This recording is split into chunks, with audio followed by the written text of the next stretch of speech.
A boy crossed 3 miles of black, freezing dark before the sun even bothered to think about rising.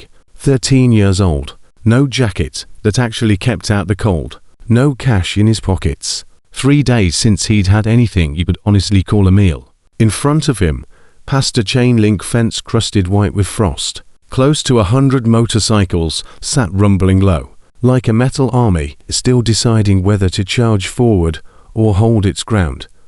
The men in leather didn't flinch when they spotted him. They just looked, the way something with teeth looks at something small crossing open snow.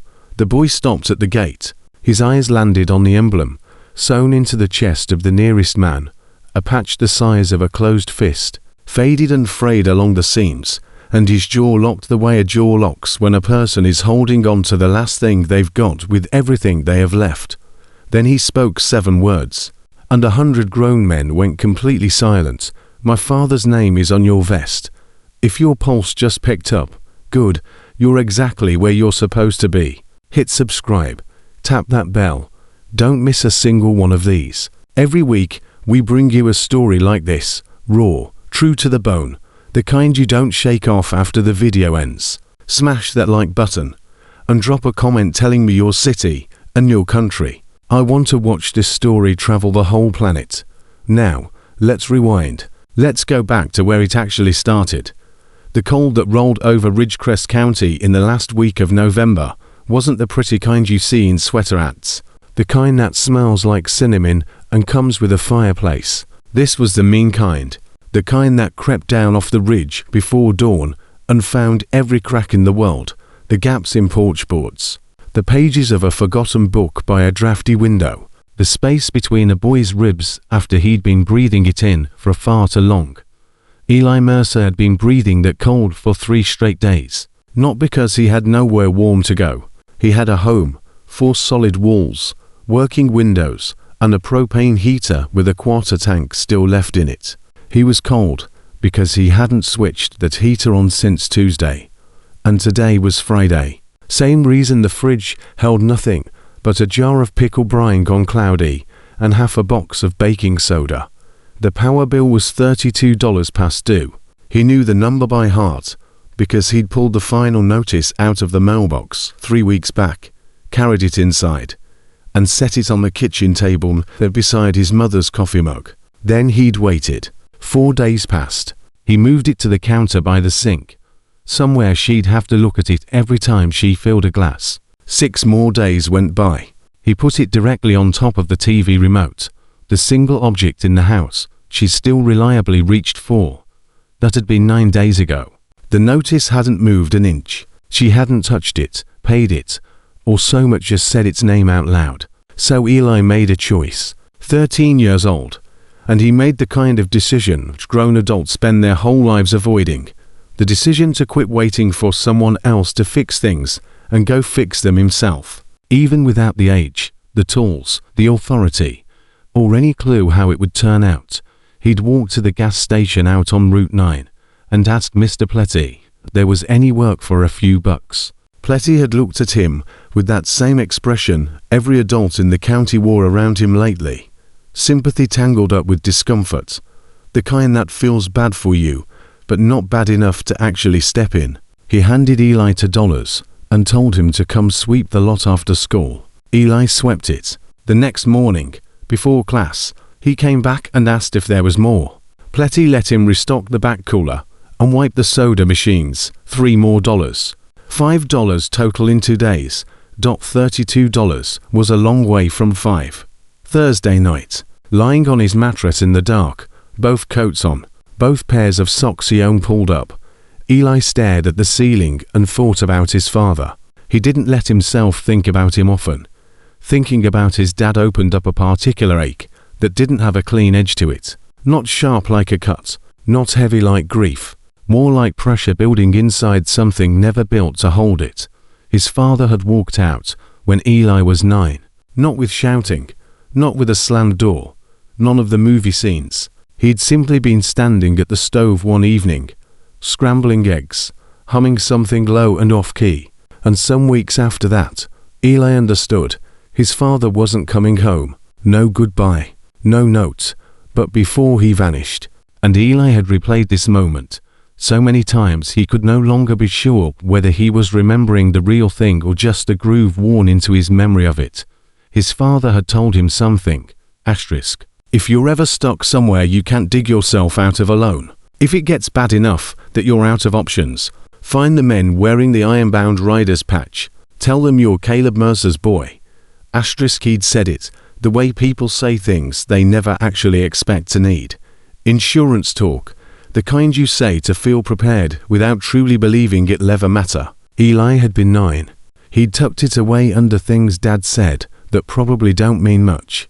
Now he was 13, with $5, a $32 debt, and a mother who hadn't left her bedroom in 11 days. He lay there staring at the ceiling, asking himself, asterisk, how bad does it have to get? Asterisk. He thought about it a long time. Then he got up, layered his second coat over the first, filed his father's words into the part of his brain reserved for things he refused to lose, and walked out into the dark. The Ironbound Riders compound sat 3 miles southeast of town, down a county road most locals rooted around. No specific incident anyone could point to, just stories, the kind that cling to any place people don't understand. None recent, none confirmed. The gate was 12 feet of heavy chain link topped with looping wire, and the sign beside it read private property in letters that didn't ask politely. Eli stood outside it in the dark and the cold at 5:47 in the morning, trying to figure out how exactly a person knocks on a fence. He didn't have to figure it out for long. The light above the gates was already on. Through the wire, the compound was already awake. Engines idling, men moving between rows of bikes with the unhurried certainty of people who didn't need sunlight to function. Steam curled off coffee mugs. Cigarette smoke drifted sideways. Somewhere deep inside the cluster of buildings, a low, rough laugh rolled out. Nobody had noticed him, or if they had, nobody had reacted. Eli set both hands on the fence and waited. It took about 45 seconds. The man who walked toward the gate wasn't the biggest man Eli had ever seen, but he came close, north of 60, shoulders like a load-bearing wall, a leather vest over flannel that had no business keeping anyone warm in this weather, but seemed to be doing fine by him. His beard was the color of an old highway, and his eyes, when they finally landed on Eli, were a flat gray with no warmth in them at all. He stopped on the other side of the gate, said nothing. I need to talk to somebody, Eli said. We're not a soup kitchen, kid. My dad used to ride with you. His name was Caleb Mercer. Something moved behind the grey eyes, not softening exactly, more like a door shifting slightly on its hinge without swinging open. He left when I was 9, Eli said. I don't know where he ended up. He told me if things ever got bad enough, I should find the men wearing your patch. The man studied him a long moment.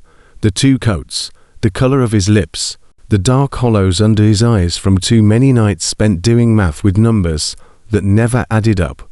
How long since you ate? He said. It wasn't a question so much as a man taking inventory. Yesterday morning. Piece of bread. The gate swung open. His name was Doyle. That was all he gave. And he gave it the way a man extends to fingers, instead of a whole hand, technically a greeting, but calibrated to say exactly how far it went. He walked Eli through the compound without another word. Around them, the machines and the men and the frozen morning air kept right on doing what they'd been doing. And that, in itself, said something. Not hostility, not welcome either, just the refusal to perform either one. A kid had walked through the gate. The world kept spinning. What it meant hadn't been decided yet. They stopped in front of a long, low building glowing warm yellow from the windows, the color of heat. Wait here, Doyle said, and disappeared inside. Eli waited. A man carrying 2 helmets walked past without a glance. Another crouched by a bike nearby, running his thumb along a chrome seam with the total focus of a man who had nothing else in the world demanding his attention. A radio somewhere played something old and full of static he couldn't place. He was cold all the way through, not the shaking kind you see in movies, but the deep-set kind that settles behind your breastbone and doesn't leave even once you're warm again. The door opened. Doyle stepped back out. Behind him came a woman. She looked somewhere between 55 and 60, the kind of age that lives in the lines around the eyes and the set of a jaw rather than any actual number. Her hair, dark shot through with grey, was pulled back with the kind of casual discipline of someone who'd made that call once, long ago, and never revisited it. Her vest was fully loaded, 3 rocker patches, a center emblem, years of pins and markers earned and stitched on. It fit her the way skin fits, not worn, just part of the surface. She looked Eli over the way you size up something before deciding how you feel about it. He looked right back. "You're Caleb's boy," she said. "Yes, Mum." "How old?" 13. "Where's your mother?" "Home." Something small shifted along her jawline, the beginning of several expressions that never quite arrived. "You walked here." "Yes, ma'am." "Dressed like that?" "Yes, ma'am." Her eyes dropped to his shoes. He suddenly became painfully aware of them. Cheap canvas sneakers, the sole starting to peel away from the upper on the left one, held together with duct tape from the inside. A fix that had lasted 6 weeks and was beginning to fail. "Come inside," she said. Her name was Rhino Cross, and she told him this the same way she told him everything over the next 10 minutes, with exact economy. No wasted warmth, nothing offered beyond what was strictly needed. She told him to sit at the long table running down the center of the room. She set coffee in front of him, black, and when he wrapped both hands around the mug, the relief on his face was visible, and he made no effort to hide it. She watched. Then she said, "Tell me what's going on at home." So he told her. No exaggeration. That wasn't in his nature.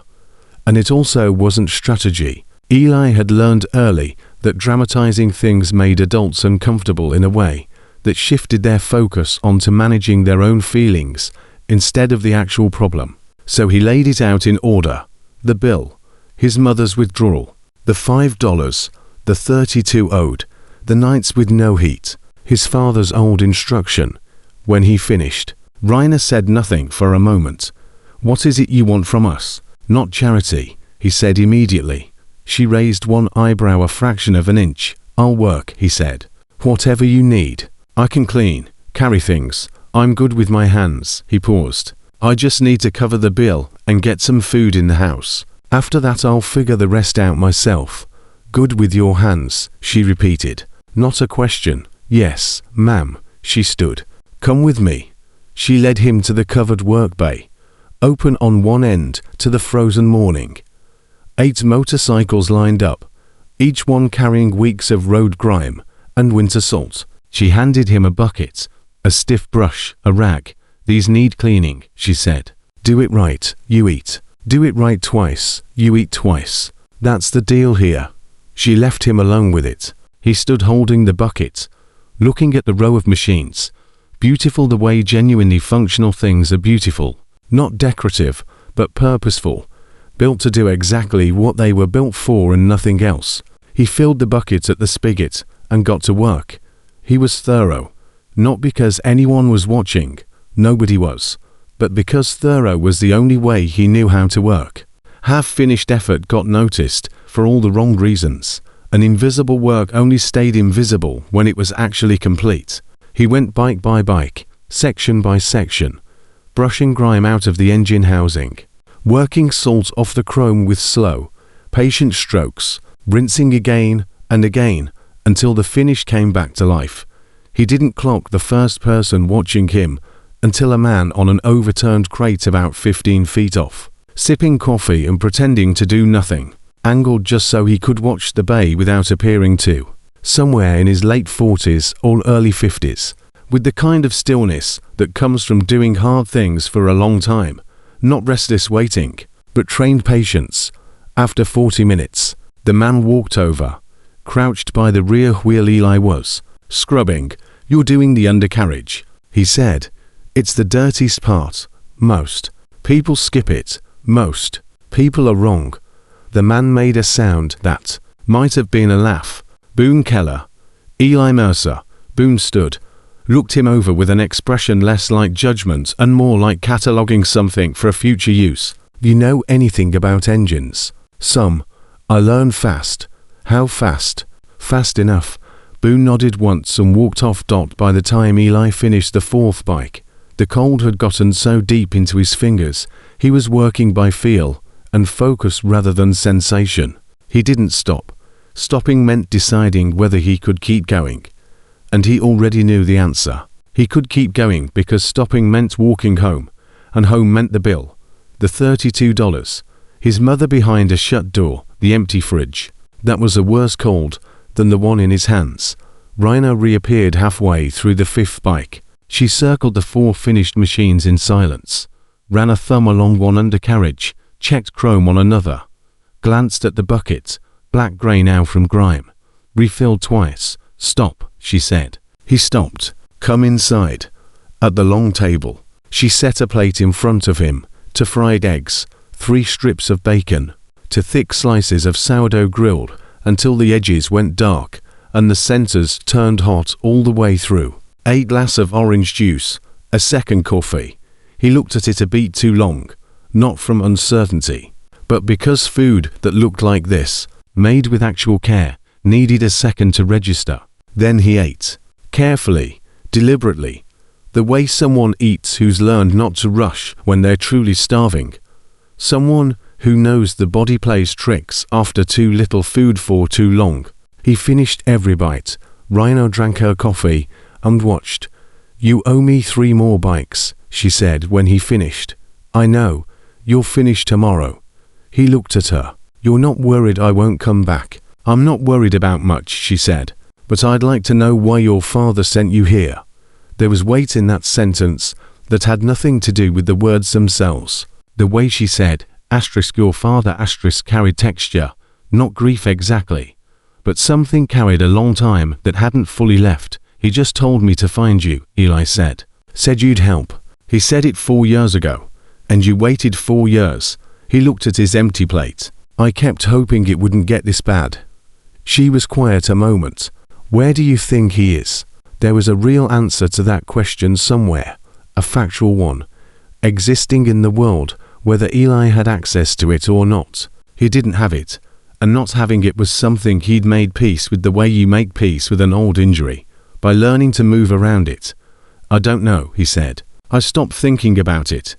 She looked at him a long time, something layered behind her expression he couldn't quite read. All right, she said. 5:30 tomorrow. He stood, pulled both coats on, felt the cold creeping back into his duct-tape shoe. Ma'am, he said.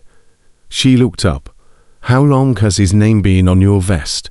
The room went very quiet. Outside, engines idling on low rumbled through the walls like a shared heartbeat. Raina set her coffee down and looked at him the way you look at something you're not yet ready to explain.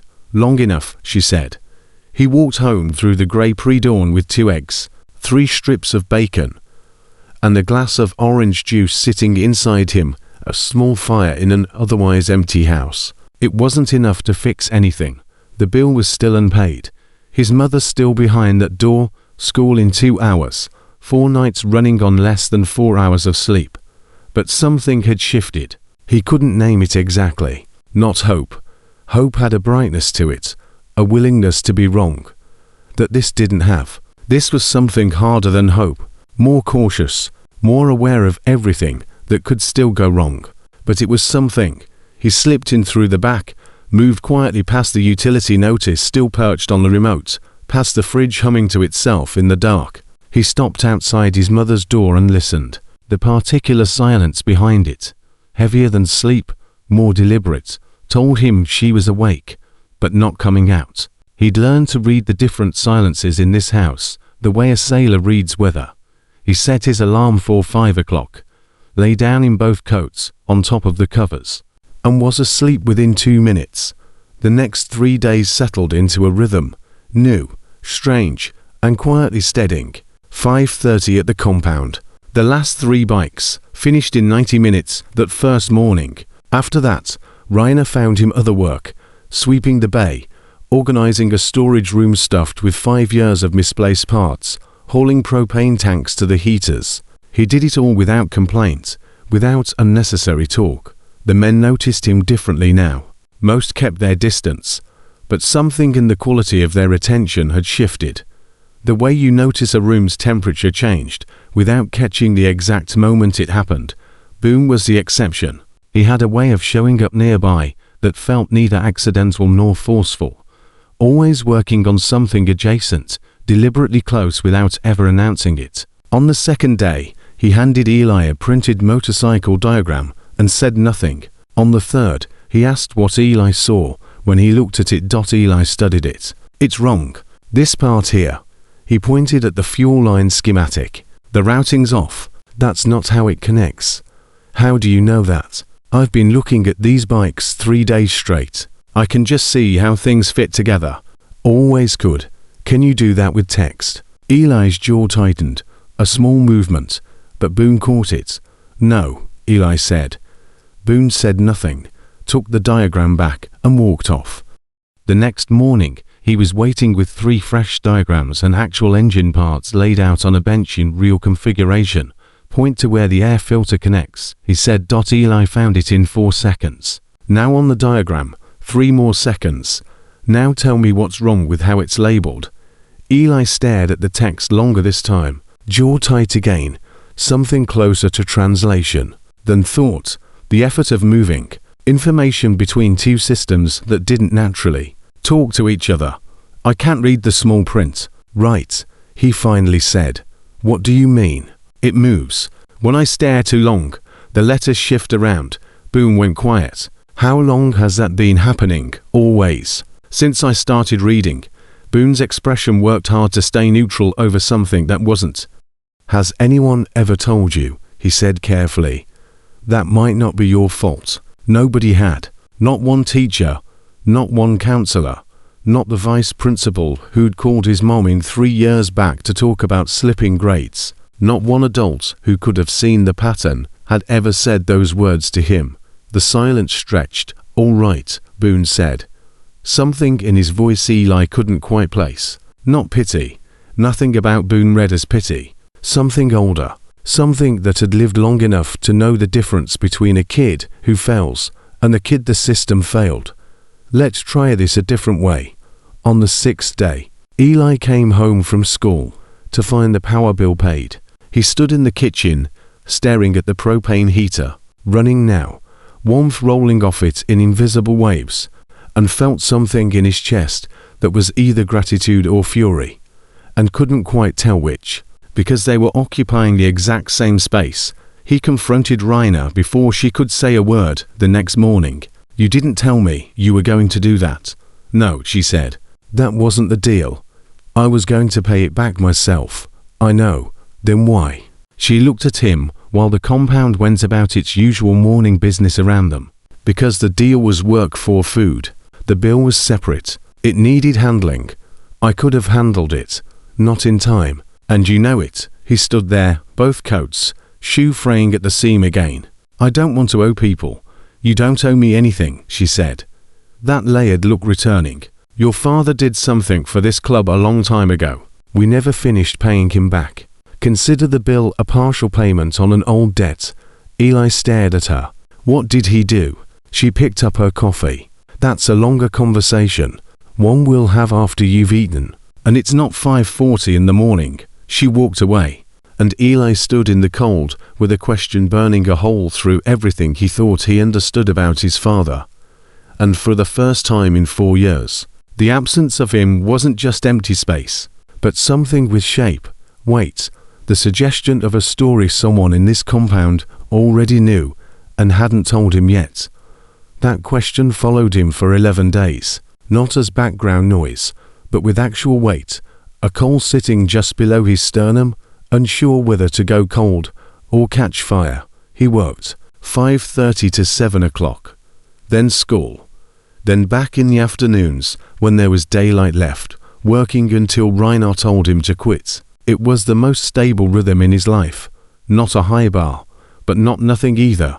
He learned the compound the way he learned engines, by watching how the pieces connected rather than being told.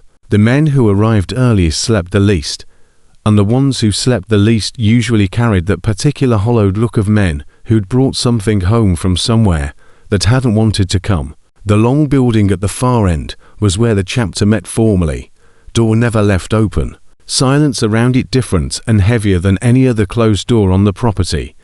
Boone showed up every morning at 5:15, before Eli, and left after dark, working in between with a focus that looked less like enthusiasm and more like management, as if working was the only thing standing between him and something he wasn't letting himself near. On the 11th day, the school called. He was running a compression test on a carburetor, Boone nearby but not helping. That was how Boone taught. Eli had come to understand proximity, availability, no direct instruction. When Raina appeared in the bay doorway, holding her phone, her expression split down the middle. One track processing information out loud, the other hiding something he couldn't read yet. Your school, she said. They called you. You listed this number as an emergency contact 2 weeks ago. He had, without asking her, written on the form the school required updated each semester. In the line for alternate contact, he'd used the compound's number because the alternative, his mother's number, was technically accurate but useless in practice. He hadn't imagined anyone would actually call it. I'm sorry, he said. I should have asked. Principal wants a meeting. Tomorrow, 9 She paused. You've missed 47 days of school since September. The carburetor suddenly felt very heavy in his hand. Some of those were before I started coming here. I know what they were. The other ones were. Because I was here, working. I know that's not an excuse. She was quiet a moment, while the compound noise carried on around them. She mentioned failed assignments too. He set the carburetor down. Most of them are written stuff. Tests, quizzes, anything I have to read and write back. I understand the material. I just can't. He stopped. Can't do it on paper, Boone said, without moving from where he'd been leaning for 20 minutes. Both of them turned. His voice had the tone of someone continuing a conversation he'd been running internally for a while. It's not that I can't, Eli said. It's that by the time it gets onto paper, it doesn't look like what I understood. It turns into something else, because the pathway between understanding it and writing it is broken somewhere, Boone said. Eli stared at him. I've been reading up on it, Boone said flatly, in a tone that made clear this was recent and personal, and not up for discussion. Raina looked between them, and whatever had been split in her expression resolved into something decided. Tomorrow, 9 a.m, I'll drive. Principal Marjorie Hale had spent 22 years running a rural county school, and had developed, in that time, a very specific brand of institutional patience, the kind that had long since hardened into concrete. She was polite the professional way, the first of several layers, the deeper ones considerably less soft. She looked at Rhino Cross sitting across her desk in a leather vest carrying 9 years of patches, then at Eli beside her, and arranged her expression carefully. Thank you for coming in, she said. Tell me what the problem is, Raina said. Not asterisk thanks for having us. Asterisk not asterisk we appreciate you reaching out. Asterisk 4 words that shifted the entire center of gravity in the room. Hale held her expression steady. Eli has missed 47 days since September. That's technically grounds for expulsion under district attendance policy. His assignment completion sits at 31%, and his last 3 written assessments failed. A pause. We have obligations to the state. There are thresholds. He's not failing because he doesn't understand the material, Raina said, with respect. We don't have documentation to support. Then we'll get documentation. Hale's hands shifted slightly on the desk. We'd also need to speak with Eli's mother about any formal assessment process. We haven't been able to reach Mrs. Mercer directly. Eli studied the carpet, grey-brown, institutional, the kind that soaked things up instead of reflecting them. He'd spent plenty of hours staring at this exact carpet, and it had never told him anything useful.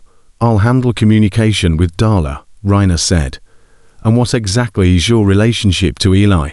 The question landed with a thud, the kind designed to establish, Authority rather than gather facts. I'm the person in this room making sure this boy doesn't fall through a crack. Your district's already failed to close, Rainer said. What I am to him matters less than what I'm about to do about this. Would you like to hear it? Or would you rather expel a 13-year-old with an undiagnosed learning disability and call it compliance? 4 full seconds of silence. What are you proposing? Hale said. What Rainer proposed took 40 minutes to hammer out and produced a 60-day probation period, attendance monitored and documented. A formal referral to the district's Learning Disability Assessment Coordinator. Expulsion tabled pending results. Not a victory. A stay of execution. And Eli understood the difference completely. He understood it in the parking lot, sitting in Rainer's truck, while the heater fought back the November cold. They'll still expel me if the assessment takes too long, he said. It won't take too long. How do you know? Because I know who runs them. And I know how to make a phone call. She glanced over. You'll need to talk to my mother eventually. I mean, he caught himself. You'll need to talk to her. I know, Rainer said.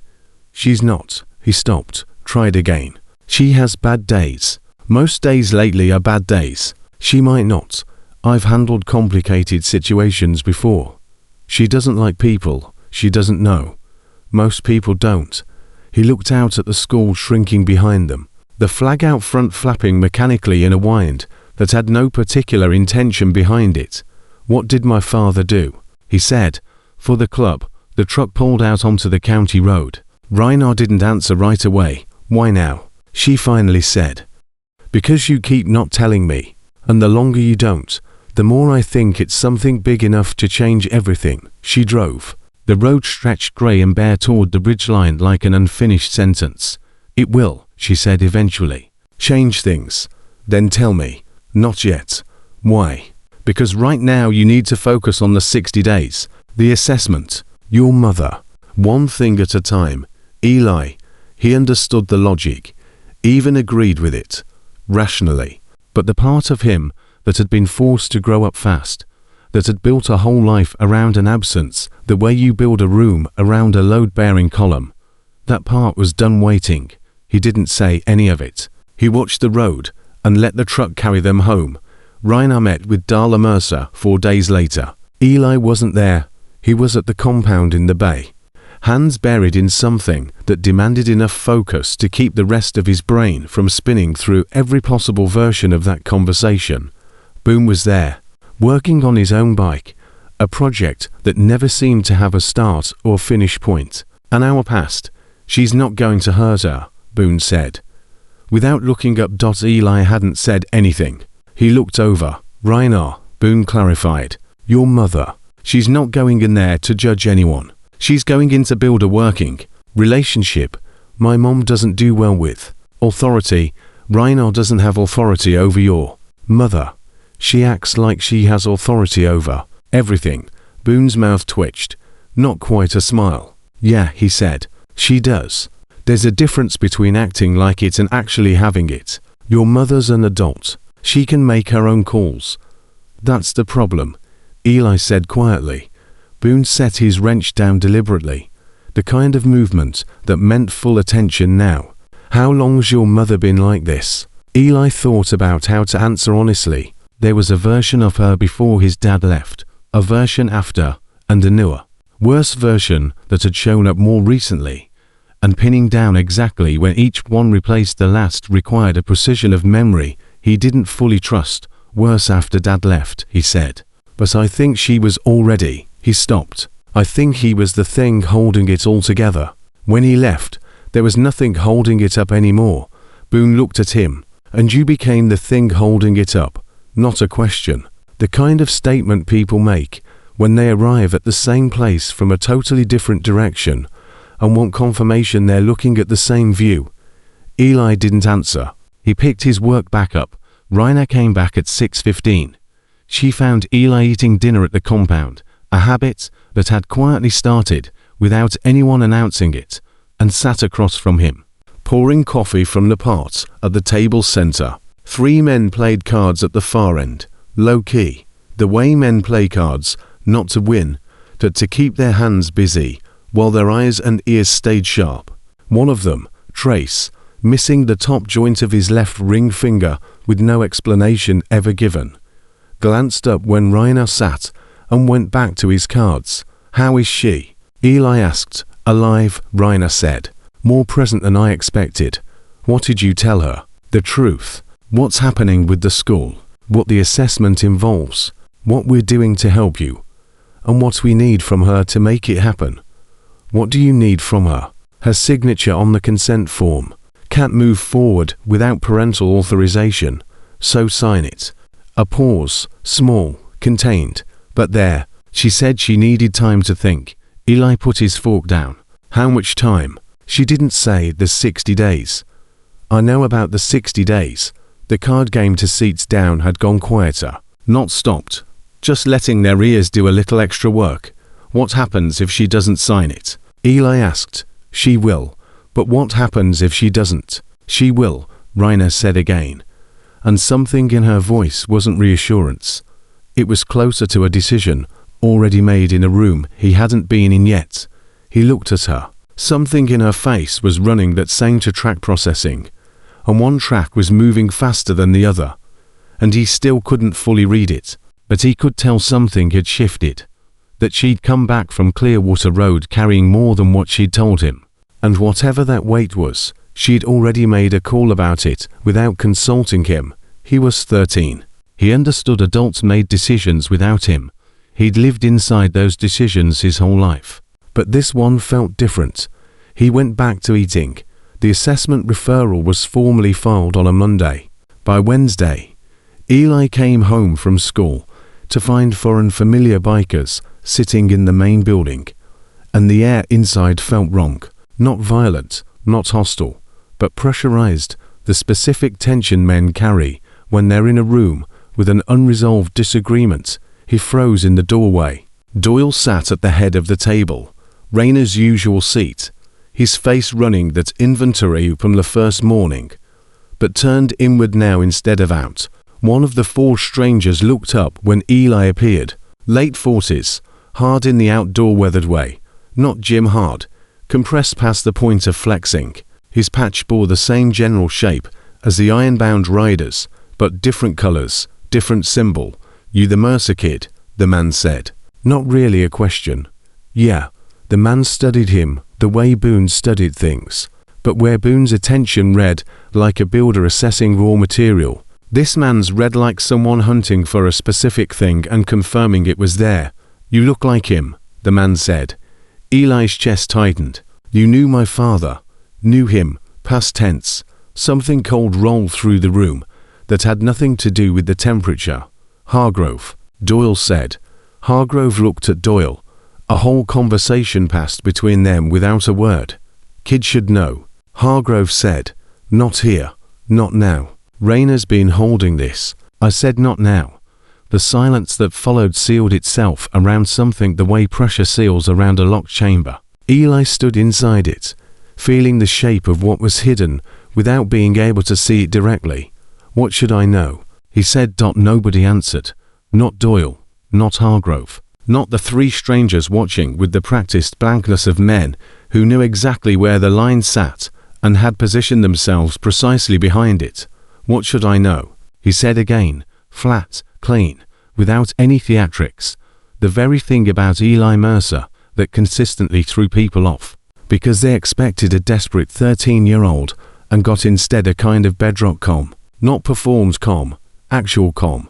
The way an old structure stays quiet under pressure. Not because nothing's happening inside it, but because its joints learned long ago how to absorb strain without showing it.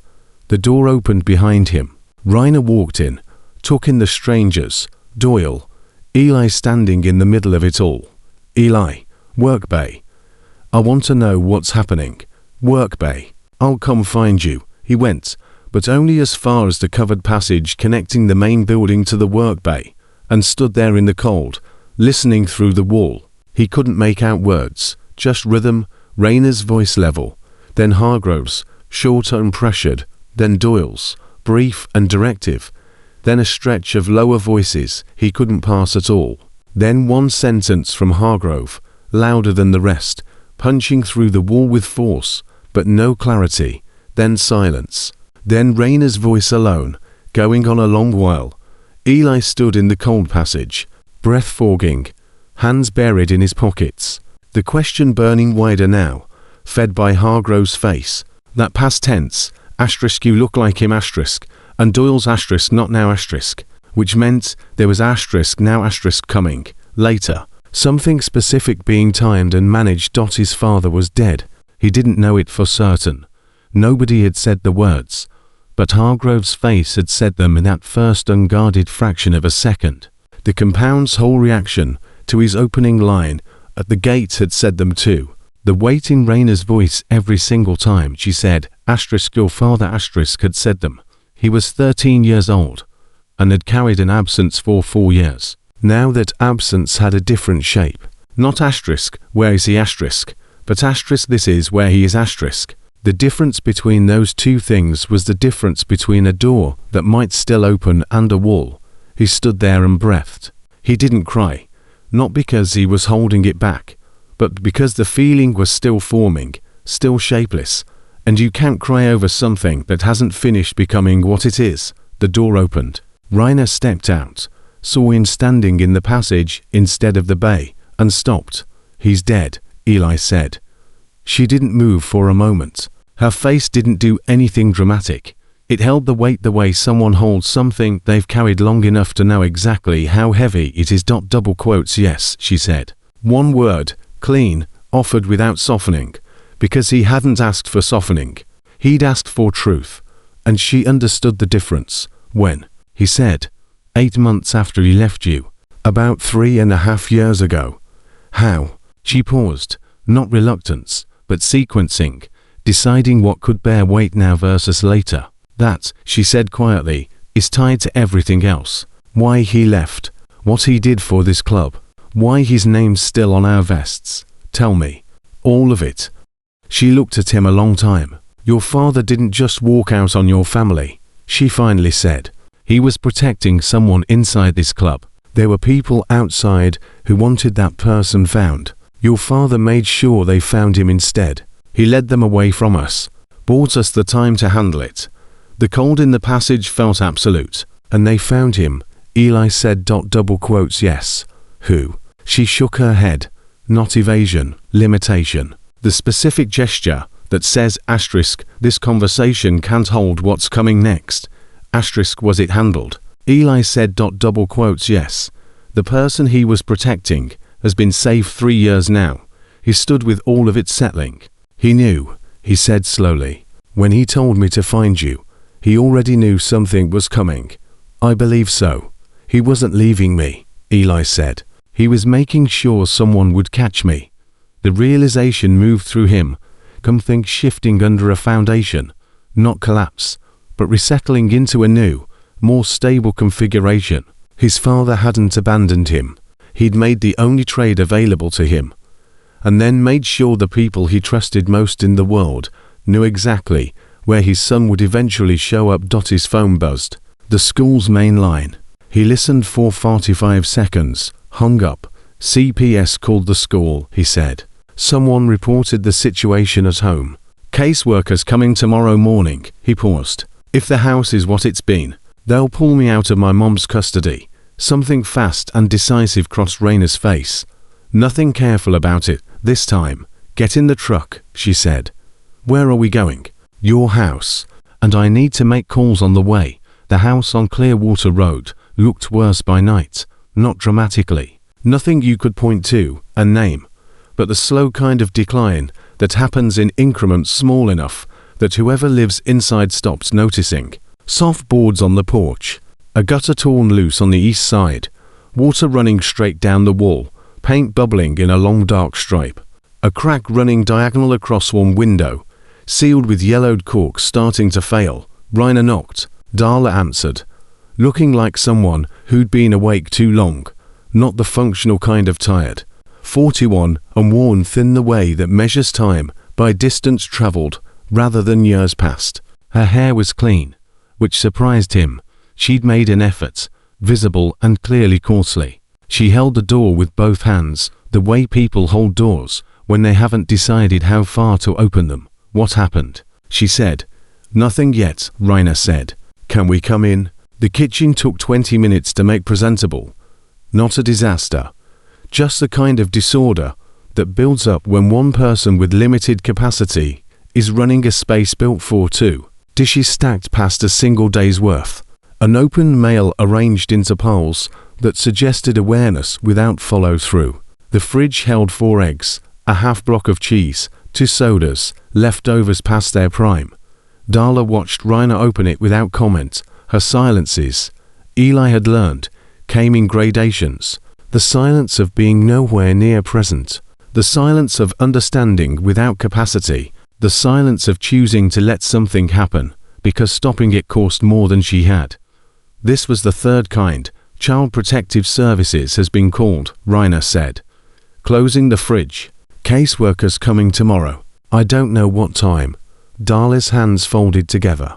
Who reported it? Doesn't matter right now. What matters is what they find when they walk in. It's not, Darla started. It's not what it looks like at its worst, I agree. But it needs to not look like anything giving them a reason to act. A pause. Which means tonight this house needs to be different than it is right now. Eli watched his mother run the math. What was being asked against what she had to give, whether the gap between them was even crossable. He'd watched her run this same calculation 10,000 times. Usually the gap won, and she retreated. Okay, Darla said. She looked at Eli, and for a fraction of a second, something moved across her face that wasn't the usual distance. Something older, the mother from before, from when he was small enough to carry. Okay, she said again. Tell me what to do. Rainer made calls from the porch while they worked. Eli caught fragments through the door, spaced 5 minutes apart. He didn't know who she was calling. He focused on the dishes, then the counter, then the hall closet, where things accumulate when they've got nowhere else to go. His mother worked beside him, slower, stopping now and then to hold objects longer than needed. The way people handle things carrying weight beyond their surface. She found a photograph buried under folded towels, held it, said nothing. Eli glanced over, his father, then looked away. Because this wasn't the moment, she kept it at 9:40. 3 sets of headlights turned onto Clearwater Road. 6 bikers arrived, into trucks and a van marked with a hardware store logo. The kind of call Rainer apparently made to people who kept supplies stocked at 9 p.m. without blinking. The next 4 hours were the strangest of Eli's life. 6 men worked through the house with the quiet efficiency of people used to handling necessary things without commentary. Doyle installed new weather stripping on the front door without being asked, having clocked the gap during the 30 seconds he'd stood on the porch. A man called Cutter. Eli only ever learned his name from how others addressed him. Replaced the soft porch boards with cuts so exact they didn't need measuring. Trace fixed the gutter in the dark with a headlamp and materials that appeared from the van with the same unnerving ease as everything else. Boone arrived at 10:15, went straight to the kitchen, opened every cabinet, ran a systematic assessment like it was engine diagnostics, made a list on his phone, left, came back 40 minutes later with 3 bags of groceries. Darla watched him unload and shelve everything without asking where things belonged. He'd already scoped it out. You don't have to, she said. I know, he kept. Working. She stood in the doorway a while longer. He talked about you, she finally said. Boone Keller. He said you were the best mechanic he'd ever met. And also the most stubborn man alive. Boone set a can down. He wasn't wrong on either count. He told you about us. He told me about Eli. Said the boy's mind worked different. That nobody had figured out how to teach him yet. But that when they did, they'd all be surprised. The kitchen went quiet. He knew, Darla said. Even then, Kayla paid attention to things that mattered. She looked down, then back up. He paid attention to everything except what was happening to himself. Her voice held something between grief and anger. The raw territory passed both. Worn through from being felt too many times, Boone said nothing. kept shelving. By 2 a.m. the house had transformed, not renovated, not restored to some fictional past, but cleaned, repaired where 4 hours allowed, stocked, and most importantly, made to look like a home someone was managing instead of drowning in. The distinction was small but crucial. A caseworker forms an assessment in the first 90 seconds through instinct that fires before conscious thought. Asterisk, can someone function here? Asterisk, function had a visual grammar, working bulbs, a stocked fridge, floors you could walk without obstruction, clear surfaces. The house passed now. The van left at 2:15, loaded with everything that had been removed. Doyle lingered last on the porch with Rainer, speaking too low for Eli to hear from behind the screen door. Then he left too. Darla had gone to bed an hour earlier, not retreating, actually saying good night. First time in a while it carried real intention. Eli had stood in the hallway after her door shut and listened to a different kind of silence than usual, less sealed. Raina sat across from him, at the table. The consent form, she said. Her hands lay flat on the surface, unusual for her, always doing something, holding something, working. Flat meant something. I forged your mother's signature, she said, on the medical consent form 3 days ago, when she hadn't signed yet and the timeline needed it. The kitchen went very still. The appointment was Wednesday, she said. Form needed submitting Monday. Your mother said she needed time. I made a call. Eli sat with it. The practical part of his brain moved first, the fastest, most practiced part. If that forgery ever surfaced, comparison of signatures, questions about timing, it became a legal problem. A reason to question Rainer's fitness, her judgment, the entire case she was building for him. The thing that could collapse everything. Does anyone else know? He said. Boone. He was there. Does my mother know? No. He looked at his hands on the table. Why tell me? Because tomorrow someone walks through that door and looks at this family, she said. And if there's something I've done that I haven't told you, and it goes sideways in the middle of something that matters, that's worse than telling you now. He understood the logic. Same logic he'd applied to his own life. An unnamed thing has more power over you than one you face directly, because at least then you know its shape. What happens if they find out? He said. Then I deal with the consequences. What consequences? Criminal forgery is a misdemeanor here under certain conditions, she said, in the voice of someone who'd already researched it. More importantly, it disqualifies me from pursuing formal guardianship. The word asterisk guardianship asterisk sat between them. Is that what you're doing? He said. Pursuing guardianship. She met his eyes. That's what the club voted on 3 days ago, while you were at school. All of them. He stared at her. 100 people voted on my future without asking me. We asked whether you should be asked, she said. We decided you had enough to carry already without adding that decision on top. He thought about how to respond. The anger-adjacent feeling rose, then settled under its own weight. The recognition she wasn't wrong. The recognition that not being wrong didn't make it not something done without him. And if I don't want that, he said, guardianship, then you tell me, and we find something else. What's something else? I don't know yet, but we'd figure it out.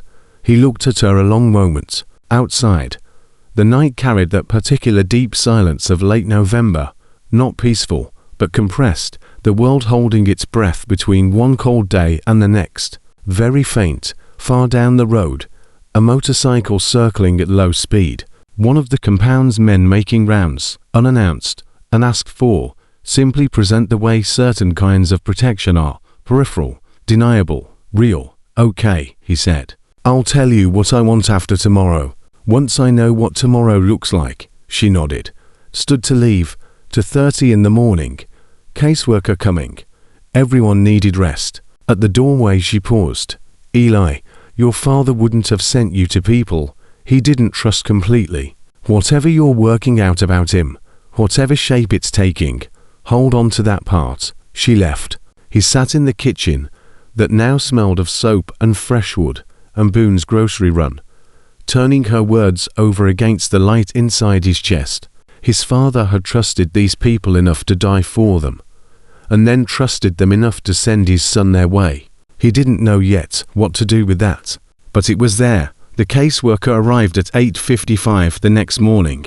Sandra Veitch, 38, 11 years into work that produces in the people who stick with it a specific mix of genuine care and protective caution. The ones who never burn all the way through into cynicism. She carried a clipboard, wore a grey coat, and stood on the porch studying the repaired boards and reattached gutter with a neutral, professional expression. Rainer answered the door. Family member, Veitch asked. Family friend. Here at Darla Mercer's request to help with the visit. She's inside. Veitch glanced at the patches, at Rainer cross-filling the doorway with a certain gravity. All right. The next 90 minutes moved with the slow, careful precision of someone thorough by habit. She walked every room, opened the fridge, noted the contents, closed it, checked Eli's room, clean, working lamp, made bed, small desk with textbooks arranged by size, Boone's doing, checked the bathroom, noted water stains on the hallway ceiling. She sat with Darla at the kitchen table for 40 minutes, while Eli and Rainer waited in the living room. He caught the rhythm through the wall, Veitch's voice structured and steady, his mother's slower, longer pauses, but present, answering, not retreating. At one point Rainer leaned toward him. She's doing well, she whispered. He nodded. At 10:47, Veitch stepped into the living room, clipboard against her chest. I'd like to speak with Eli. Alone, Rainer stood without protest and stepped outside. Veitch sat across from him, angling her body open, clipboard set aside. Voice shifted from assessment to conversation. How are you doing? Fine. That's not what I asked. He looked at her. She let the silence sit, patient, knowing the space after a question mattered as much as the question itself. I'm managing, he said. That's a different answer. What are you managing? He weighed it. The practical answer was a list. School, the bill, his mother, the assessment, as sitting across from him. The real answer was longer, had his father in it. The compound, the cold passage, Rainer's flat hands at 2:30 a.m. family. He said. She studied him a moment. How long have you been doing that? A while. How long is a while? Since my dad left. 4 years. She wrote something he couldn't read. Do you feel safe here? She asked. Yes, he said immediately, because he did. The house wasn't dangerous. His mother wasn't dangerous. Whatever danger lived in this house came from absence, not presence. And he knew that difference well enough to name it. Do you feel safe with the people from the compound? The motorcycle club? Safer than I've felt anywhere else. Something shifted in her professional composure. Barely. A flicker of genuine reaction before the surface reset. She wrote something else. She left at 11:20. Without telling them her decision. Report within 5 business days. A supervisor would review it. They'd be contacted. There were follow-up steps. Not unkind, not warm, professional in the way that treats warmth and professionalism as sometimes incompatible. The house went very quiet. Darla sat at the table, hands around a coffee cup. She wasn't drinking. Eli sat across. Rainer stood in the doorway. She's going to recommend removal, Darla said. You don't know that. I know what she wrote when Eli said he's been managing this family for 4 years. I could hear the pen. Nobody said anything. I know what I've been, Darla said, voice stripped flat. I know what it's looked like in here. I know what he's been carrying. She looked at her son. I know. Eli looked back at her. 4 years of managed distance, the untouched notice, the 2 coats, the tape shoe, $5 against 32. The internal math of asterisk, how bad does it have to get? Asterisk, I know you know, he said. They looked at each other, and for a moment the 4 years of distance between them stood there as something almost physical, measurable, textured, and neither pretended otherwise. I'm going to do better, she said. He'd never actually heard those words from her before. Never a promise, because she understood promising required capacity she didn't have. He knew the ratio between times those words got said and times they got kept. Okay, he said. Not asterisk I believe you dot asterisk not asterisk I know you will dot asterisk just okay. The most honest thing he had. A door held open rather than a promise about what waited behind it. What do we do? Darla finally asked Rainer. We wait for the reports, Rainer said. And while we wait, we build the strongest case we can, that this family is functional, supported, and Eli has everything he needs. What does that look like? Appointments kept, the assessment finished, you, visibly, demonstrably engaged, Eli at school every day, clean attendance from here forward, proof there's a real support system, not just one person carrying it all.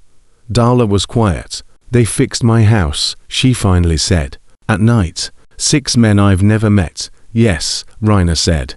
Because of what Caleb did. Because of what Eli is, Rainer corrected.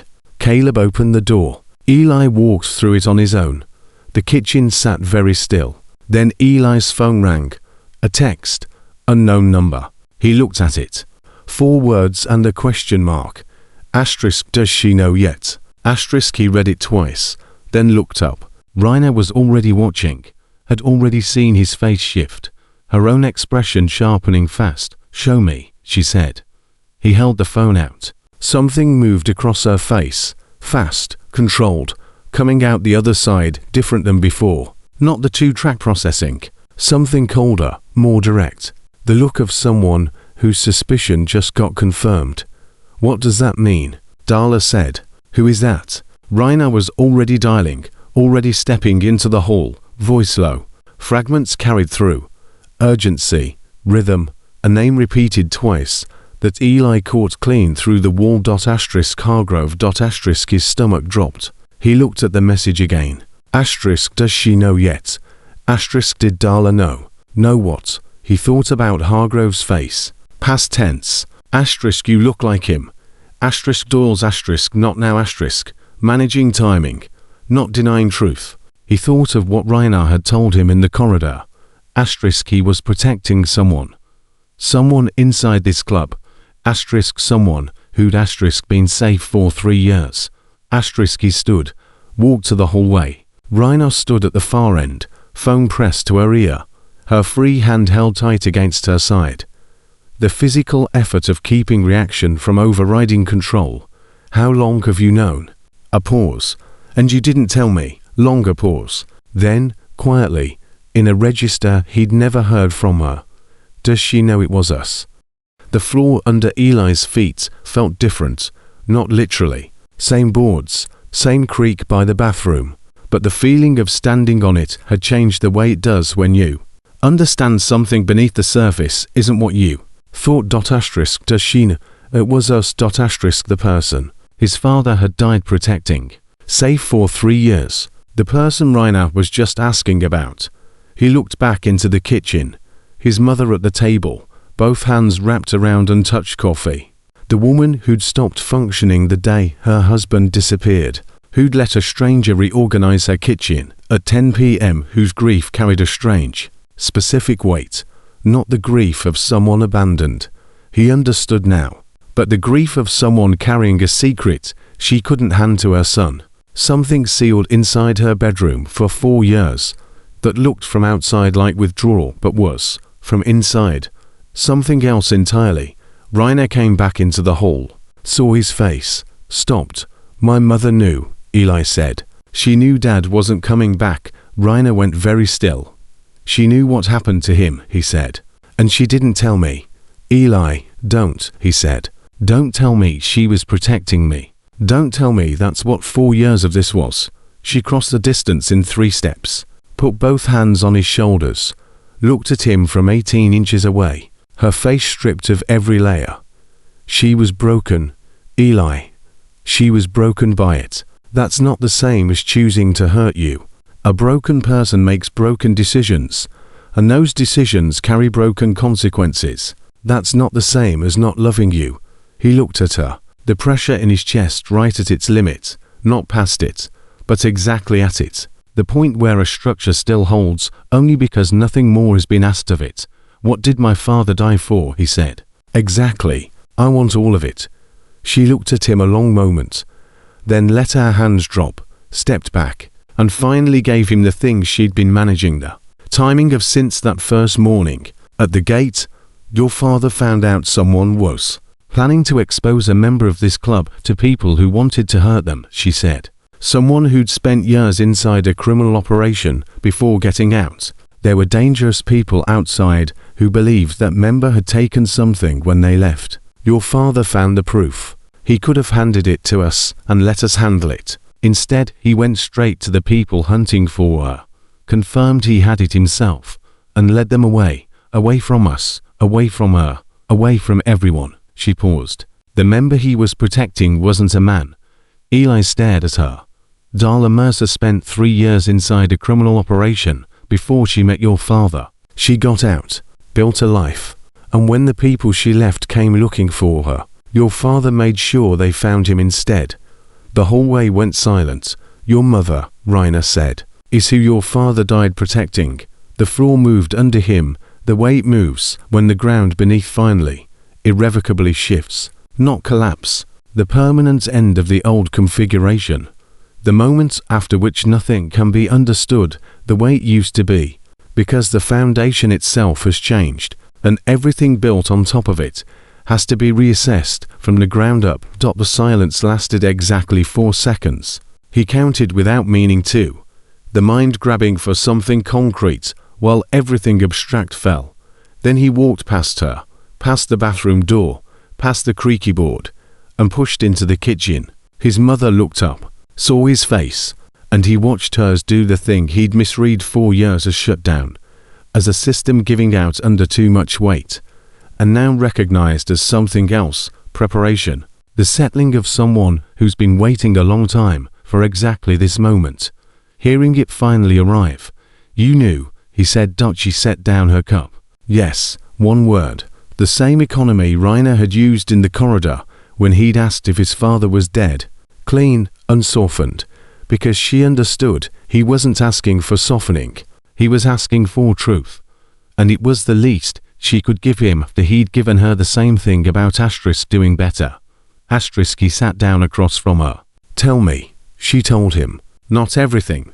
Some of it was too much architecture for a kitchen table at noon with a caseworker's clipboard still fresh in the air, but enough. The 3 years before she'd met his father, logistics work for people moving things they shouldn't have been moving, not violence.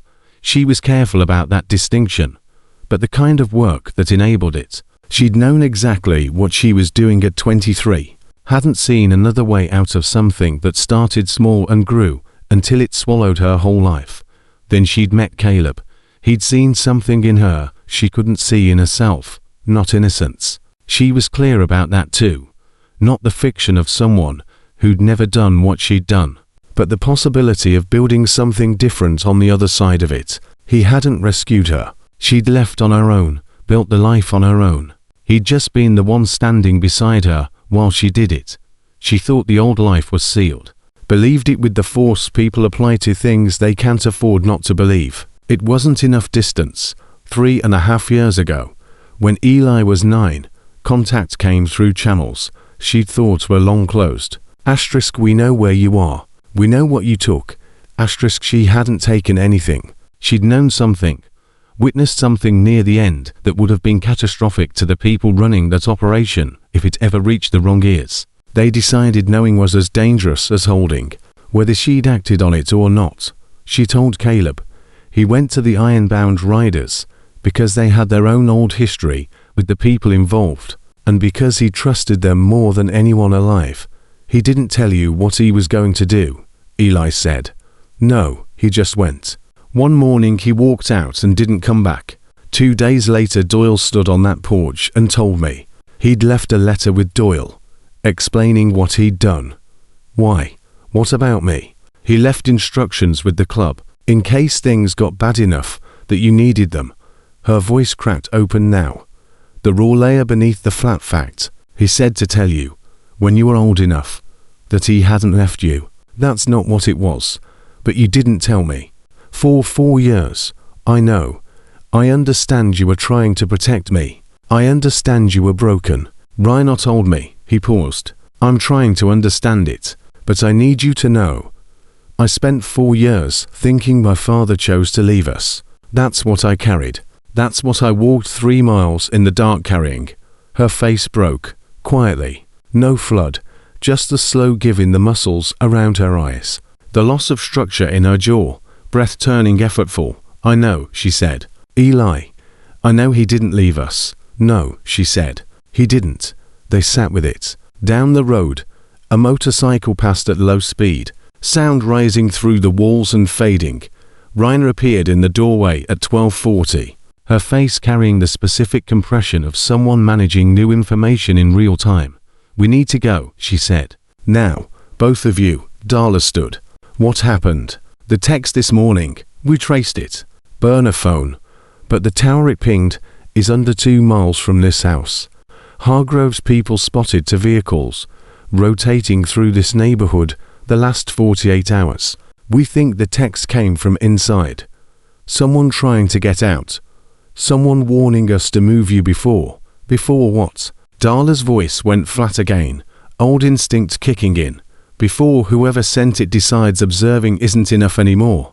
The kitchen went cold, despite the heater. They've been watching the house, Darla said. Yes. How long? We don't know. Darla looked at Eli. He looked back. Get your coat, she said.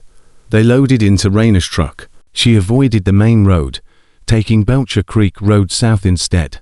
8 minutes longer. Low cell coverage, thick timber, a pace controlled and unhurried.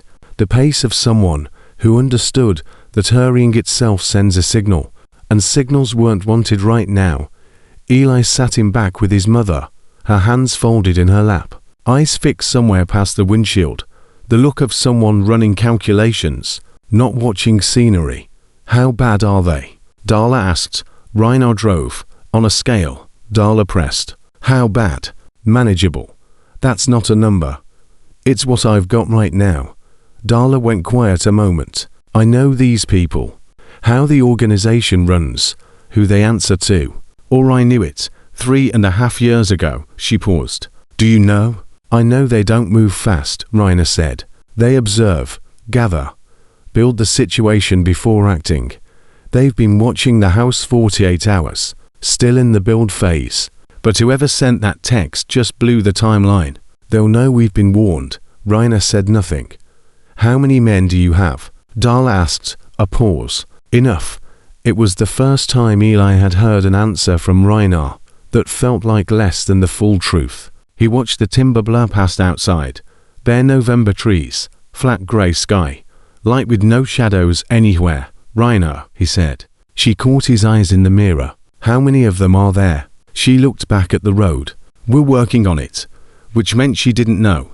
Which meant this was less contained than manageable had let on. And all 3 of them knew it. And none of them performed panic about it. The compound felt different when they pulled in. Same gate, same rows of bikes, same buildings, but the men moving through it carried a different density of attention. Positioned around the perimeter with the deliberate alertness of soldiers set in place, rather than drifting. Doyle had the truck door open before it fully stopped, speaking to Raina in fast, low sentences while she was still climbing out. Eli caught the word asterisk, confirmed asterisk, the word asterisk 3 asterisk, and a name he didn't recognize.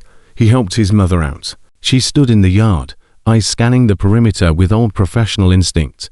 Resource assessment, threat reading, the training she'd spent years trying to unlearn.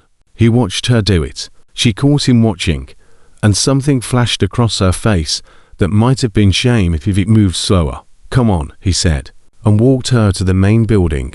The meeting in the long room, the one whose door never stayed open, ran 45 minutes, and Eli sat inside it for the first time, against the wall, not at the table. Nobody told him to.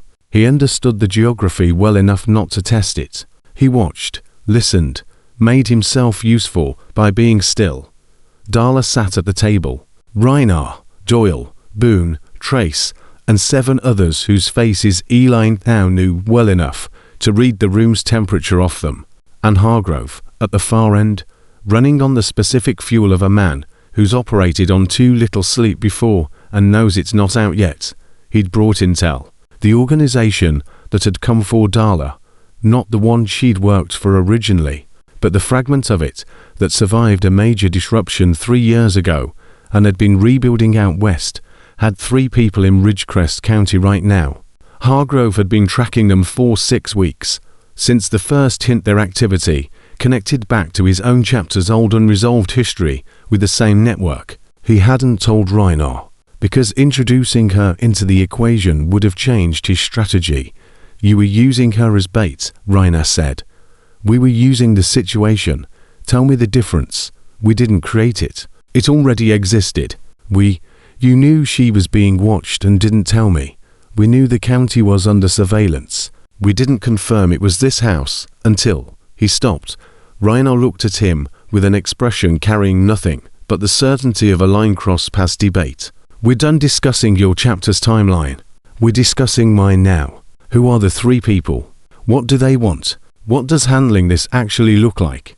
Hargrove laid both hands flat on the table, unconsciously echoing Rainer's gesture from the night before. Eli caught it, the involuntary tell of someone constraining his own movement to signal he wasn't hiding anything to a local hired hands. Used before, no direct ties, surveillance and logistics. A pause. The third's not local. Came in 4 days ago. He runs point. Name's Carl Presser. Who sent him? The people who took over after the old operation collapsed. A man named Voss. He's methodical. Been closing out every loose end from the old days. Darla's the last significant one. Because of what she knows, Reinhard said. Because of what they believe she knows, Hargrove said. Whether she actually has anything usable is irrelevant. It doesn't matter what I actually know, Darla said. Everyone turned. She sat against the wall, hands folded, voice flat the way it had been in her own kitchen. It matters what they believe I know. And they believe I witnessed a financial transfer connecting Voss to a federal case that's been building 2 years, which I did witness. So whether I ever say a word about it or not, I'm a liability their risk math will eventually resolve one way. Silence. You testify. Federal protection kicks in, Boone said. Federal protection has a timeline. Voss has a longer one. She paused. I know how he thinks. He waited 3 years already. Patience isn't his weakness. He's thorough. Eli looked at his mother, the woman who hadn't left her bedroom in 11 days, who'd let a stranger reorganize her fridge, who'd said *okay. Tell me what to do * with the exhausted simplicity of someone out of moves. Still that woman. But also this one, reading the room with total clarity. Someone who'd spent 3 years inside a criminal structure and understood its load-bearing walls better than anyone else at this table. He glanced at Reinhard.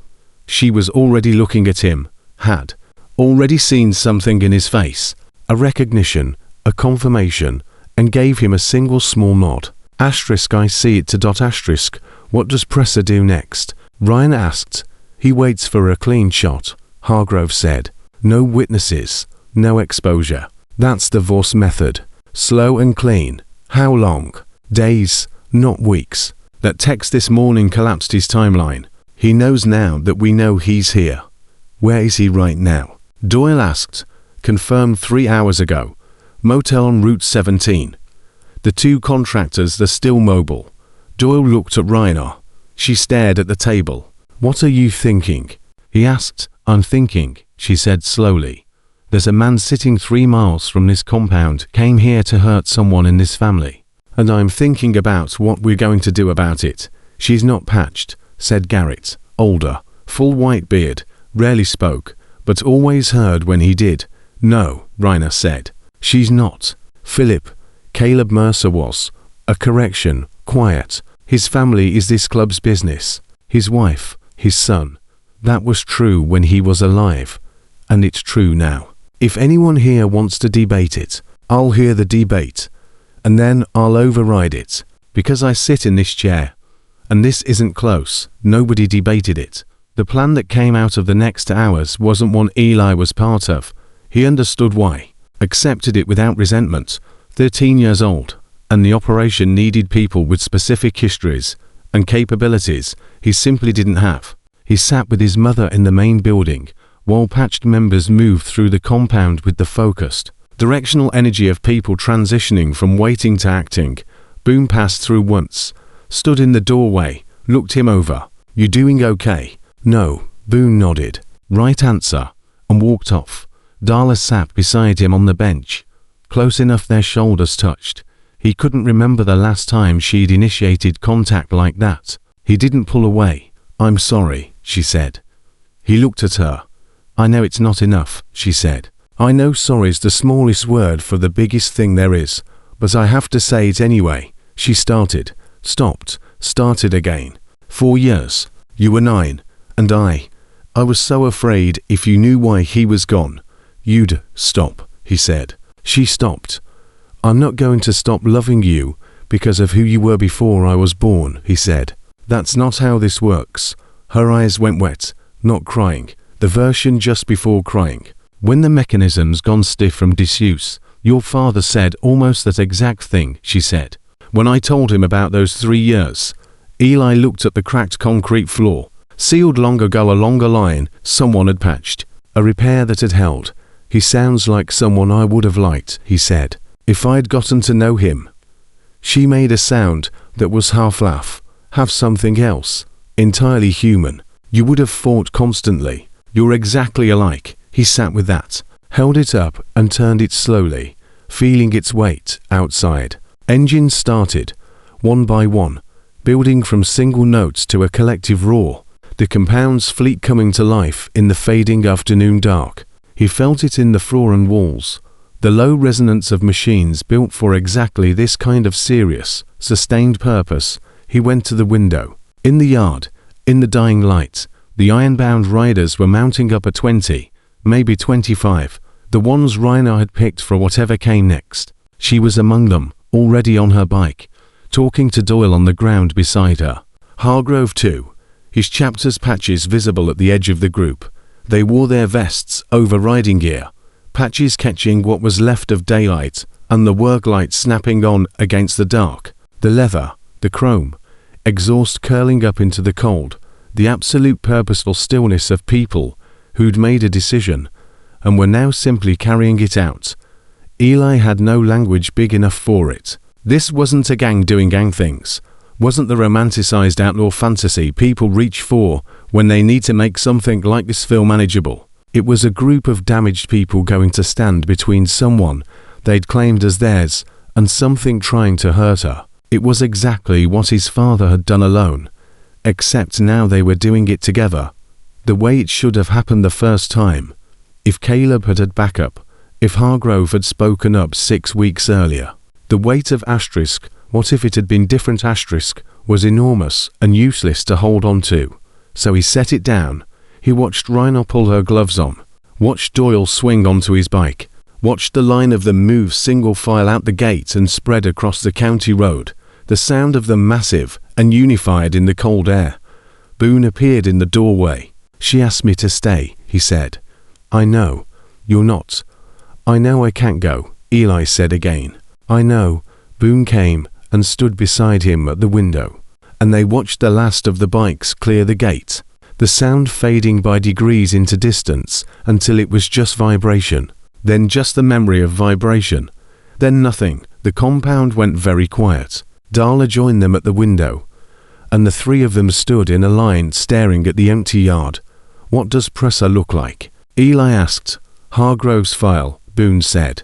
"You saw the photo."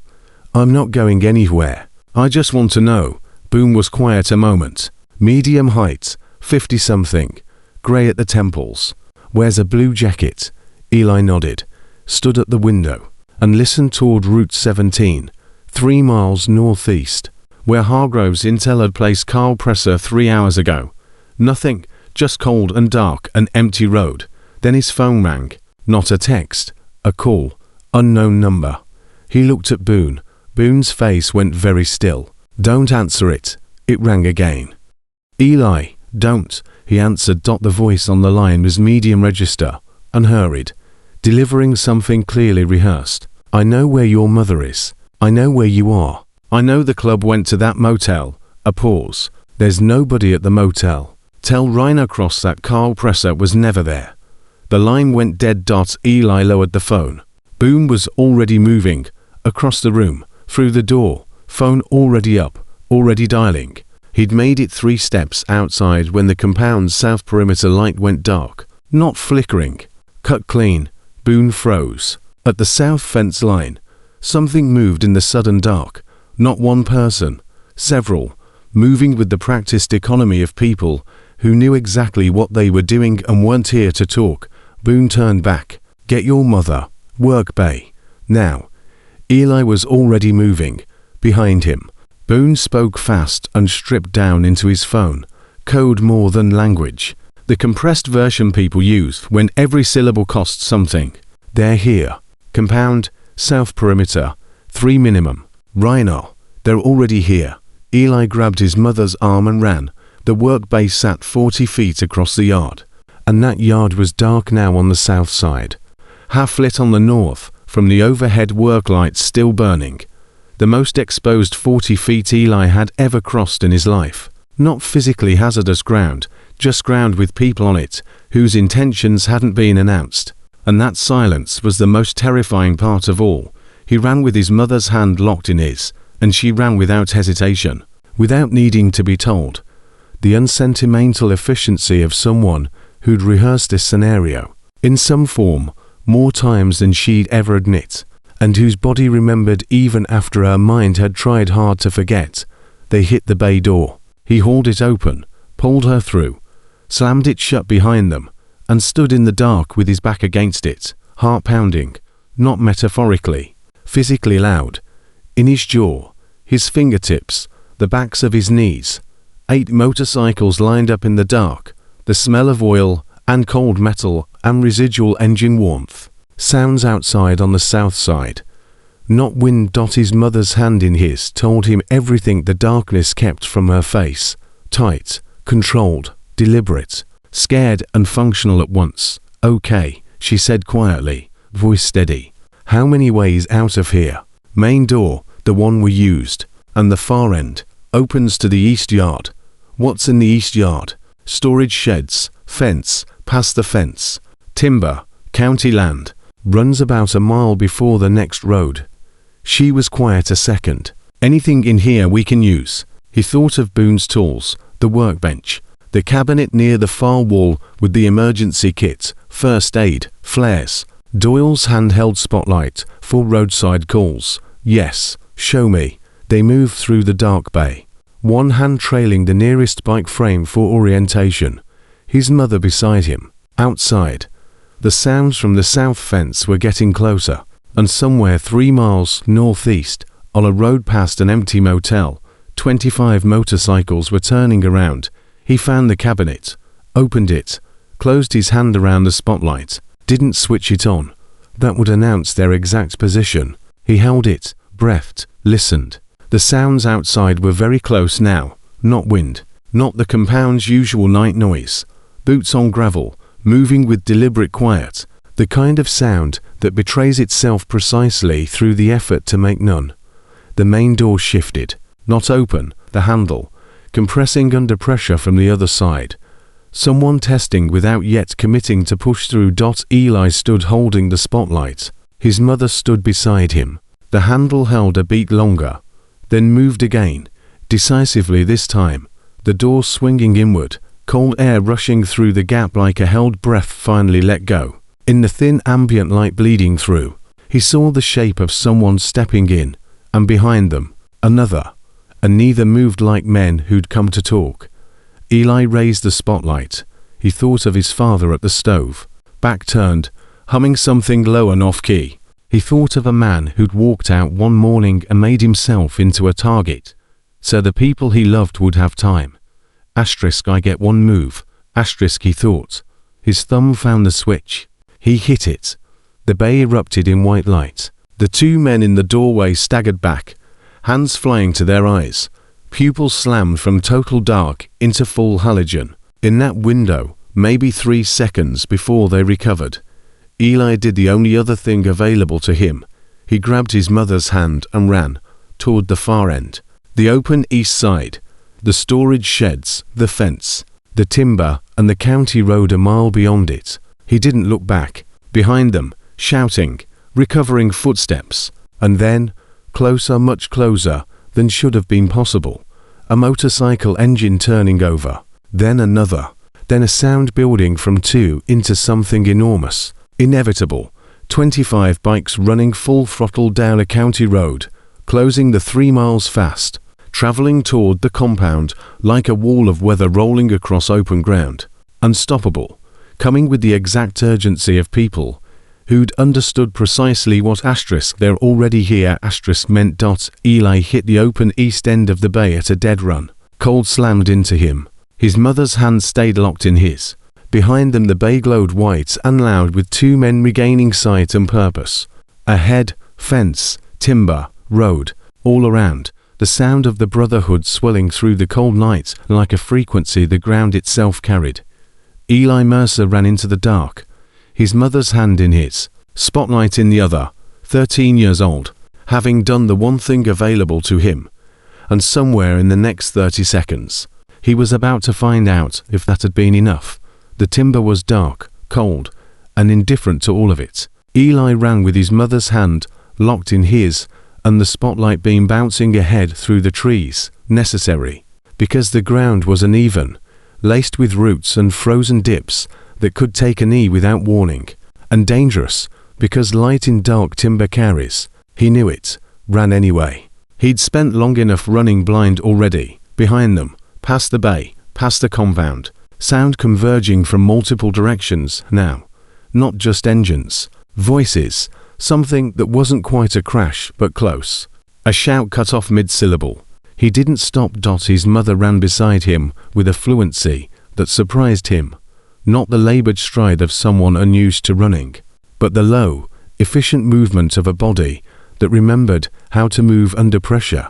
Muscle memory from 3 years in a world where knowing how to leave fast wasn't optional. She didn't ask where they were headed. She matched his pace, watched the ground, let him lead. 40 yards in, 50, 60. He found the fence, county boundary line.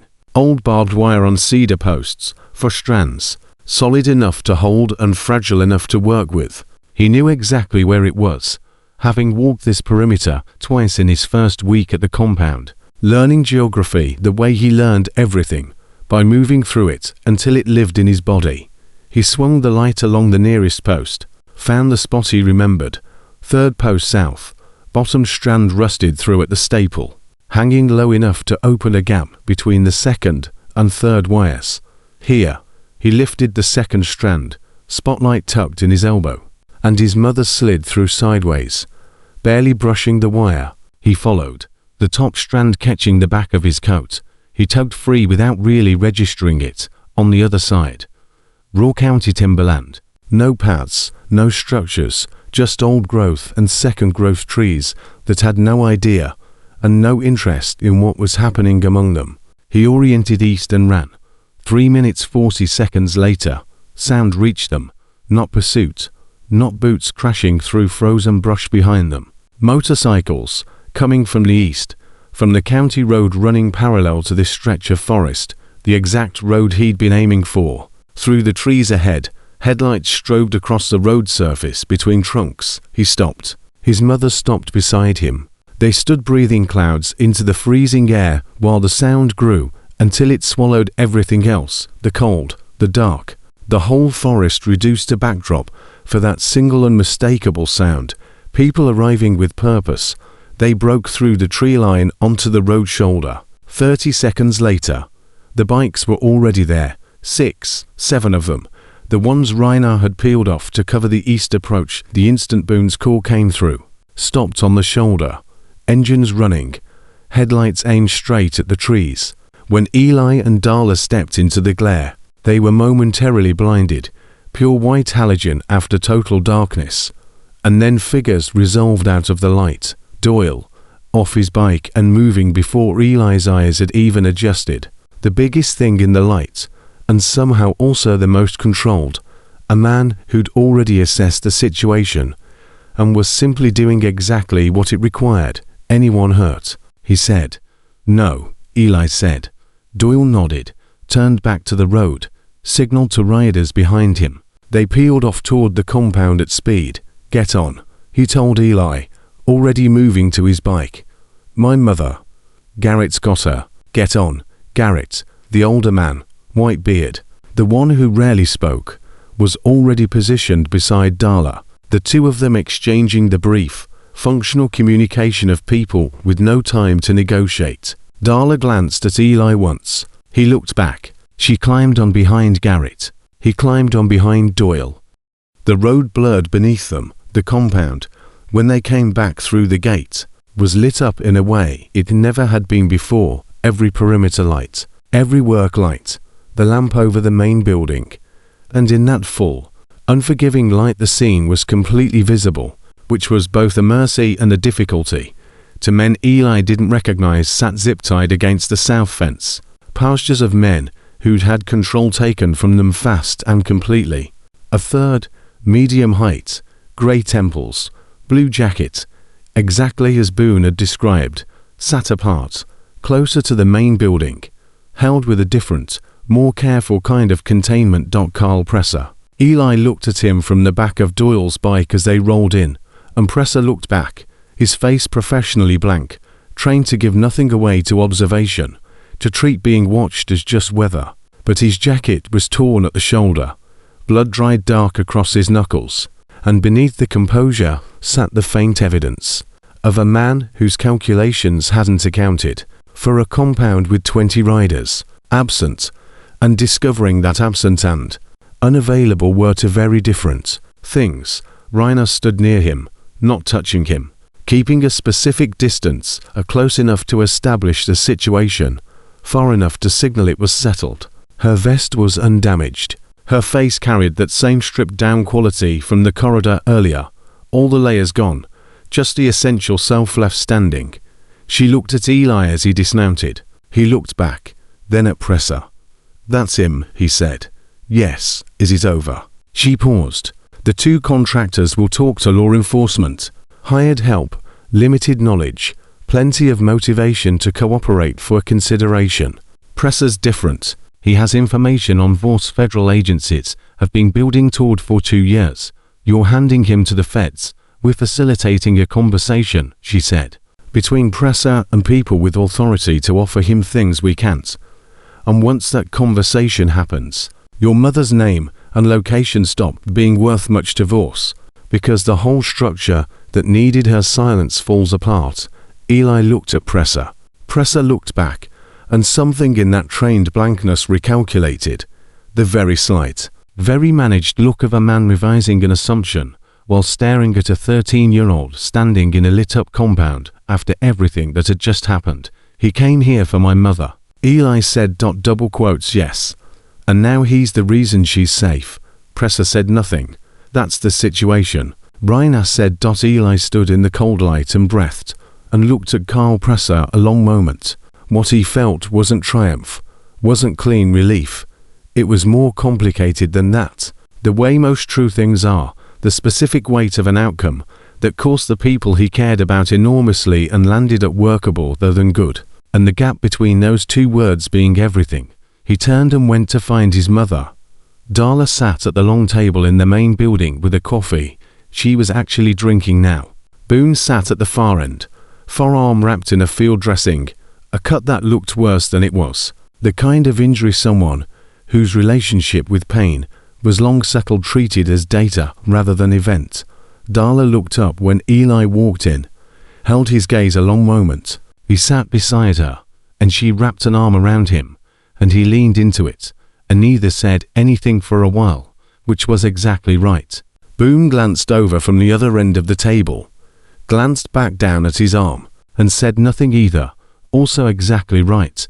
The federal contact arrived the next morning, a woman in her 40s named Alvarado, driving an unmarked car, dressed aggressively plain, shaking Rainer's hand in the yard, while quietly cataloguing everything around her. She spent 40 minutes with Presser, 20 with Darla, 5 with Eli, confirming he was unhurt and would likely hear from a different set of people, legal advocates, in the coming weeks as things moved forward.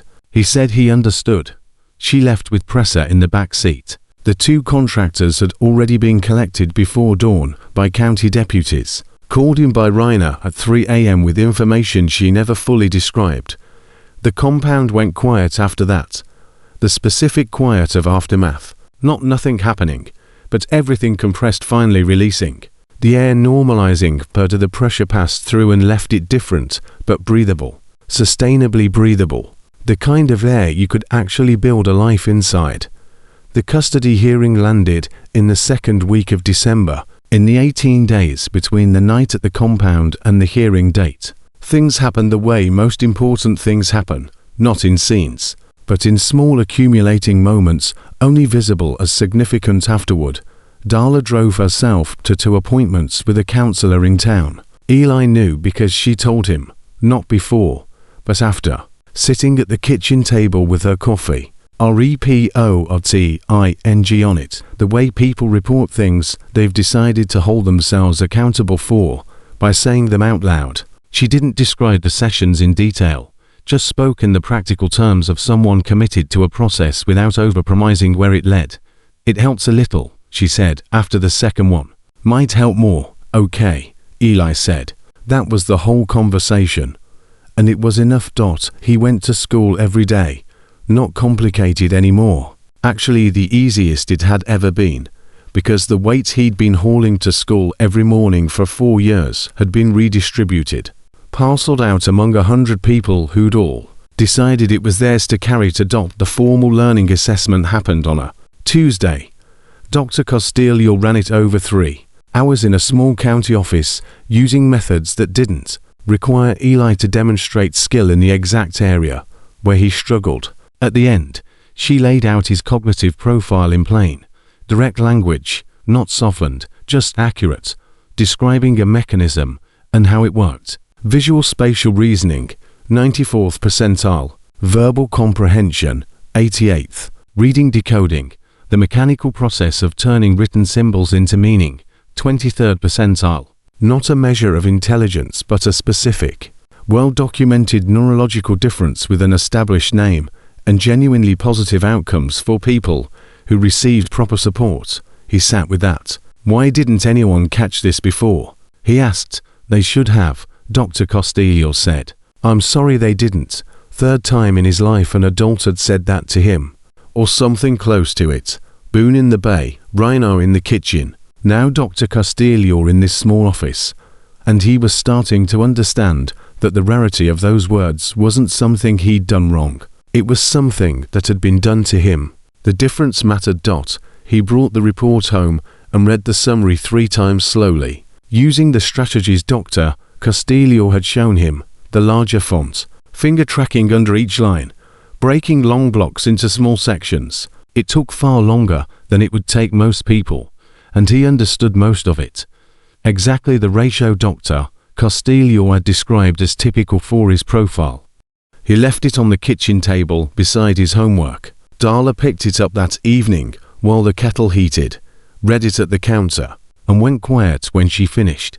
He's going to feel like an idiot, she finally said. Eli looked at her. Your father, she said. He always told me he thought you were the smartest kid he'd ever met, and never understood why school was so hard for you. He's going to feel like he should have. She stopped. He didn't know, Eli said. Nobody knew, I know, but he'd have felt it anyway. Eli thought of a man at the stove, back turned, humming off key. A man who paid attention to things that mattered. Yeah, he said. He would have. Boone showed up at the house 4 days before the hearing, alone, in his truck, early evening. A hardware bag in hand containing weather stripping, a small tube of cork, a box of deck screws, the cork around the east windows failing again. He told Darla when she opened the door, Boone, you don't have to keep. I know. She let him in. He worked the porch for an hour while she made coffee, and Eli sat at the table with his homework, using the new strategies, the large font, the line guide, while the sounds of Boone's work carried through the walls, present without being intrusive, the way good company just exists without demanding anything. When he finished, he stood in the kitchen doorway. Homework going okay. Harder than it should be. Less impossible than it was. That's the right direction, Boone said. He glanced at the diagram Eli had drawn beside his textbook, a visual map of the chapter, boxes and connecting lines instead of straight prose. One of Dr. Costello's suggestions. You made that yourself. Yeah, your father would have understood that instantly, Boone said. He thought in systems. Always sketching things out, connecting the pieces. First time Boone had offered him something about his father and prompted. Not an event, not a decision, just texture. The shape of how a mind worked. Eli sat with it carefully. The way you hold something fragile you've wanted for a long time and finally get to. What else? He said. Boone looked at him. What else was he like? Boone sat down across from him, hands flat on the table. The gesture Eli now recognized as someone settling in for a real conversation. He was funny, Boone said. Not obviously. The kind of funny you don't clock until 10 seconds later. And then it sticks with you all day. He paused. Stubborn exactly the way you're stubborn, not the arguing kind. The deciding and then not moving kind. Eli thought of the utility bill. The gap between $5 and $32. Walking 3 miles because he'd decided the gap could close and refused to reconsider. He was good with his hands, Boone said. Not as good as you'll be. But he had the instinct. Darla stood in the doorway, coffee in both hands, listening without announcing it, her face open in a way and hadn't been. Not the managed distance, not the guarded surface, just present, choosing to be there instead of retreating from the cost of it. He was scared sometimes, Boone said. Didn't show it the usual way. Went quiet and deliberate instead. Same as how he handled everything. He looked at Eli. I saw him scared the night. He brought us what he'd found about the people coming for your mother. Sat right at that same table. He was afraid.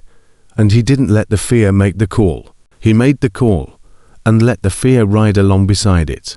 That's the only kind of courage that actually means anything. The kitchen sat quiet. Outside, the early evening had gone. That particular deep purple-grey Eli now associated with late autumn dying without ceremony. He sounds like someone I should have known better, Eli said. Yes, Boone said. He was. The hearing fell on a Wednesday morning. The Ridgecrest County Courthouse, a building added onto twice, renovated once, ending up neither old nor new, neither dignified nor purely functional, just worn in the specific way of places that had absorbed a great many hard human moments into their walls. Eli sat at the respondent's table with Reiner on one side and a lawyer named Cho on the other. Compact, efficient, someone who dealt in facts over impressions. Darla sat in the gallery, second row, visible but not at the table. The legal arrangement placing her in a role that kept her there instead. The judge, a man named Parwick, 60-something, carried the face of someone who understood good decisions and comfortable decisions weren't always the same thing. He reviewed the file, looked at Eli, at Reiner. Unusual petition, he said. Cho walked him through it. The connection to Caleb Mercer. The morning Eli showed up at the gate. The sequence of support that followed. The school, the assessment, the repairs, the nights. She laid it out in the language of legal filings, which wasn't the language of the thing itself, but was accurate the way a map is accurate, representing the territory without being it. The judge asked about the assessment results. The school's recommendation. The home study a county worker had conducted the previous week. A different worker, a man named Geredity, who'd walked every building on the property and filed a report. Cho now quoted. Asterisk the environment, while unconventional, demonstrates a high level of structure, community support, and genuine investment in the miners' welfare. Asterisk, he asked Darla to stand. She rose in a dark blue coat Eli had never seen before, clearly bought for this exact moment, hands at her sides. Meeting the judge's eyes directly, he asked if she consented to the temporary guardianship arrangement. She said yes. Asked if she understood what it meant for her parental rights. She said yes. I'm not giving up my son, she said. I'm asking someone I trust to hold him steady, while I do the work of becoming someone who can hold him steady herself.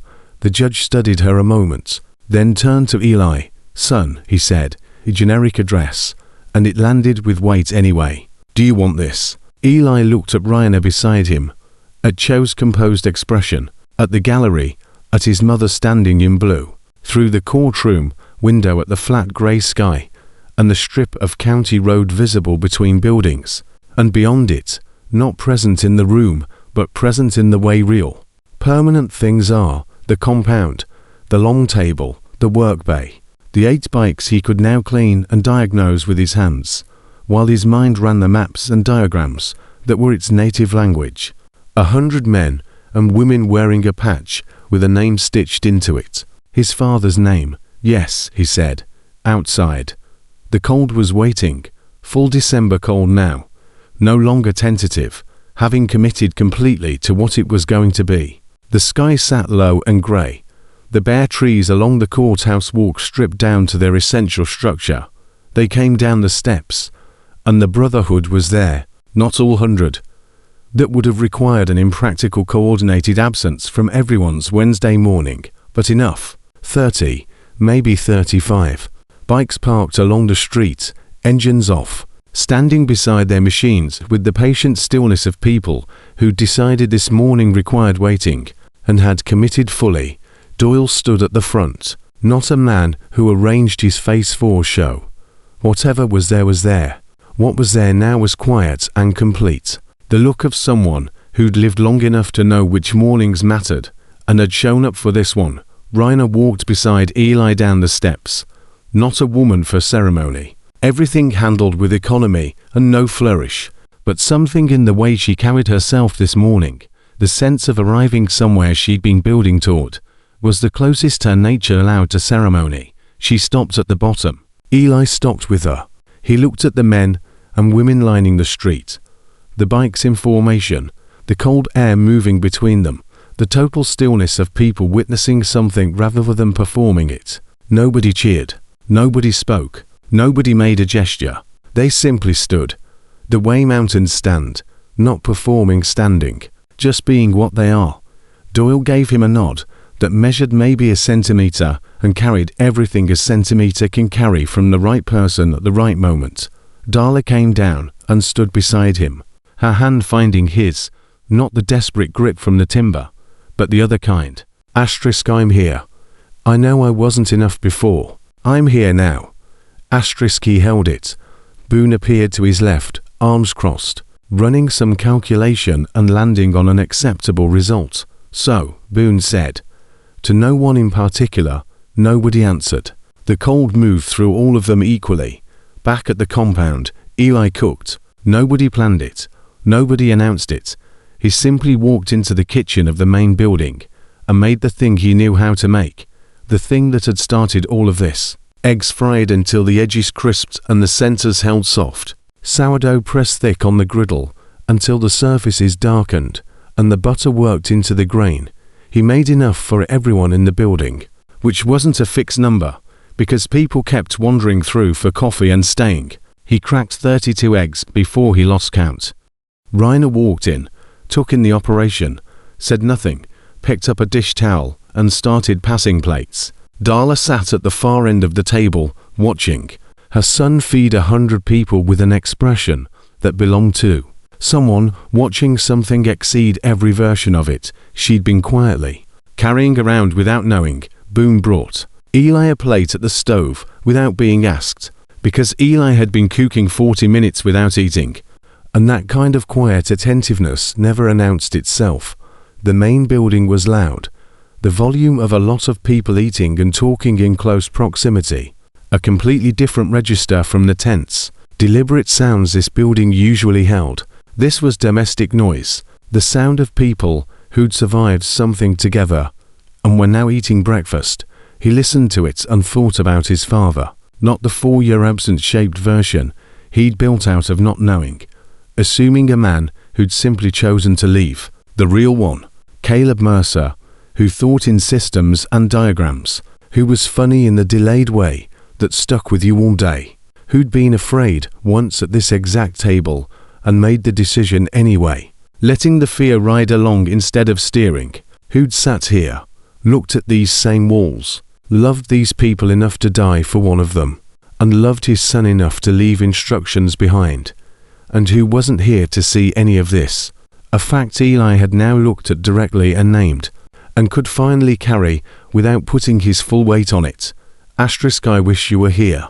Asterisk, he thought, directly, without rooting around it. It hurt the way honest things hurt when you let them be their actual size instead of something smaller.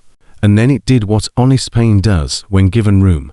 It expanded to its real dimensions, and then stopped trying to be bigger than that, a size he could stand next to. He plated the last of the eggs, turned off the burner, carried it to the table, sat between Rainer and his mother. School wants a meeting next week, Rainer said. About the accommodation plan. I know. You'll need to be there. I know. Boone's coming with me. 3 seats down, Boone said. I said I asterisk might asterisk come. You'll come, Rainer said. Boone said nothing, which was its own form of agreement. Darla watched the exchange with an expression Eli hadn't seen on her before. Not distance, not the managed surface, not 2 tracks running at once. Just simple presence, watching the world exactly as it was, without the weight of what it had been or what she'd feared it might become. Just the present tense of it. Breakfast, coffee, her son. A room full of people who'd decided, without ceremony, that this family was theirs to look after. She picked up her fork and ate, after breakfast. Once the table cleared and the main building settled into the comfortable disorder that follows something hard, Eli stepped outside. He stood in the yard under the low grey sky, looking at the rows of bikes, the light coming from everywhere equally. The yard holding that particular pause of a morning that had finished one thing and hadn't started the next. Boone came and stood beside him. They stood without talking for a while. I need to ask you something, Eli said. Okay, the person my father protected. My mother. He paused. When I first got here, did you already know it was her? Boone was quiet a moment. Rainer knew. I suspected. And you didn't tell me? No. Was that the right call? Boone considered it. I don't know. I know it was a call somebody made, and I know the reasoning behind it, and I know how it turned out. He paused. Right calls and right outcomes don't always come from the same place.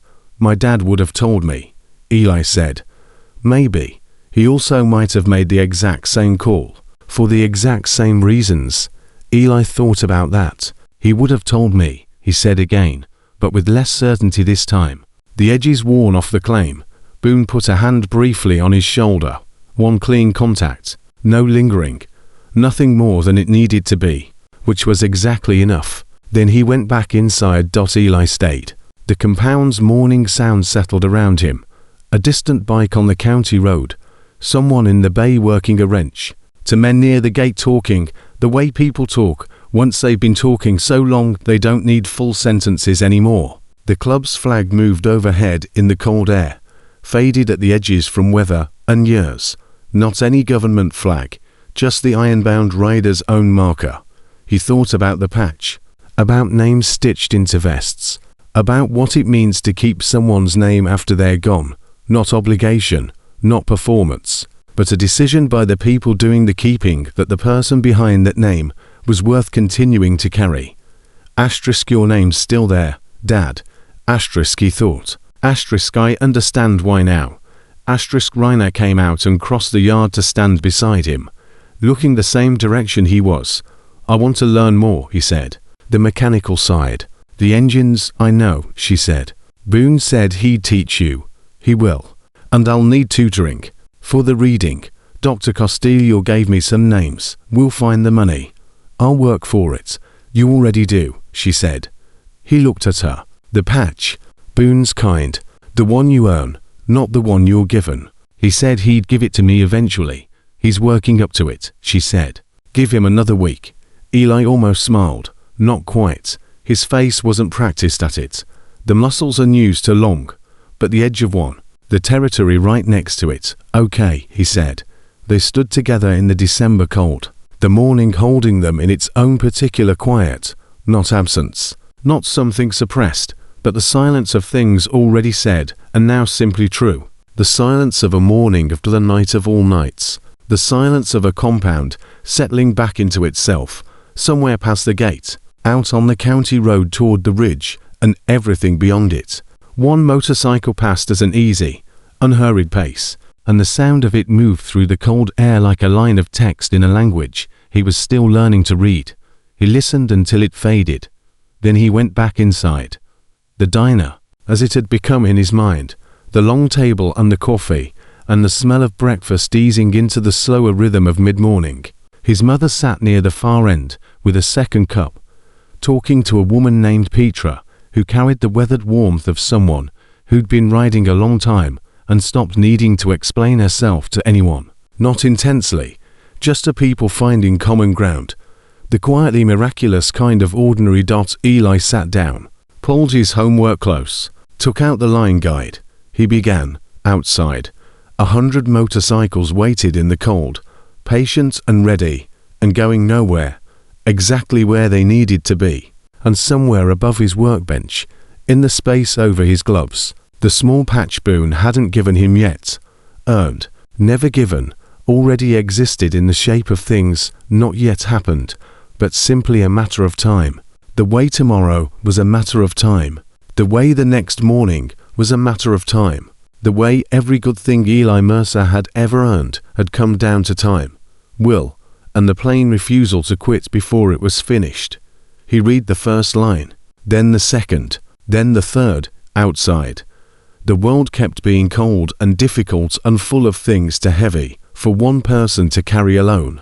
And inside the long building, coffee on the table, 100 names stitched into 100 vests. A boy who'd once walked 3 frozen miles to find the people his father trusted was doing the hardest work he knew. He kept going.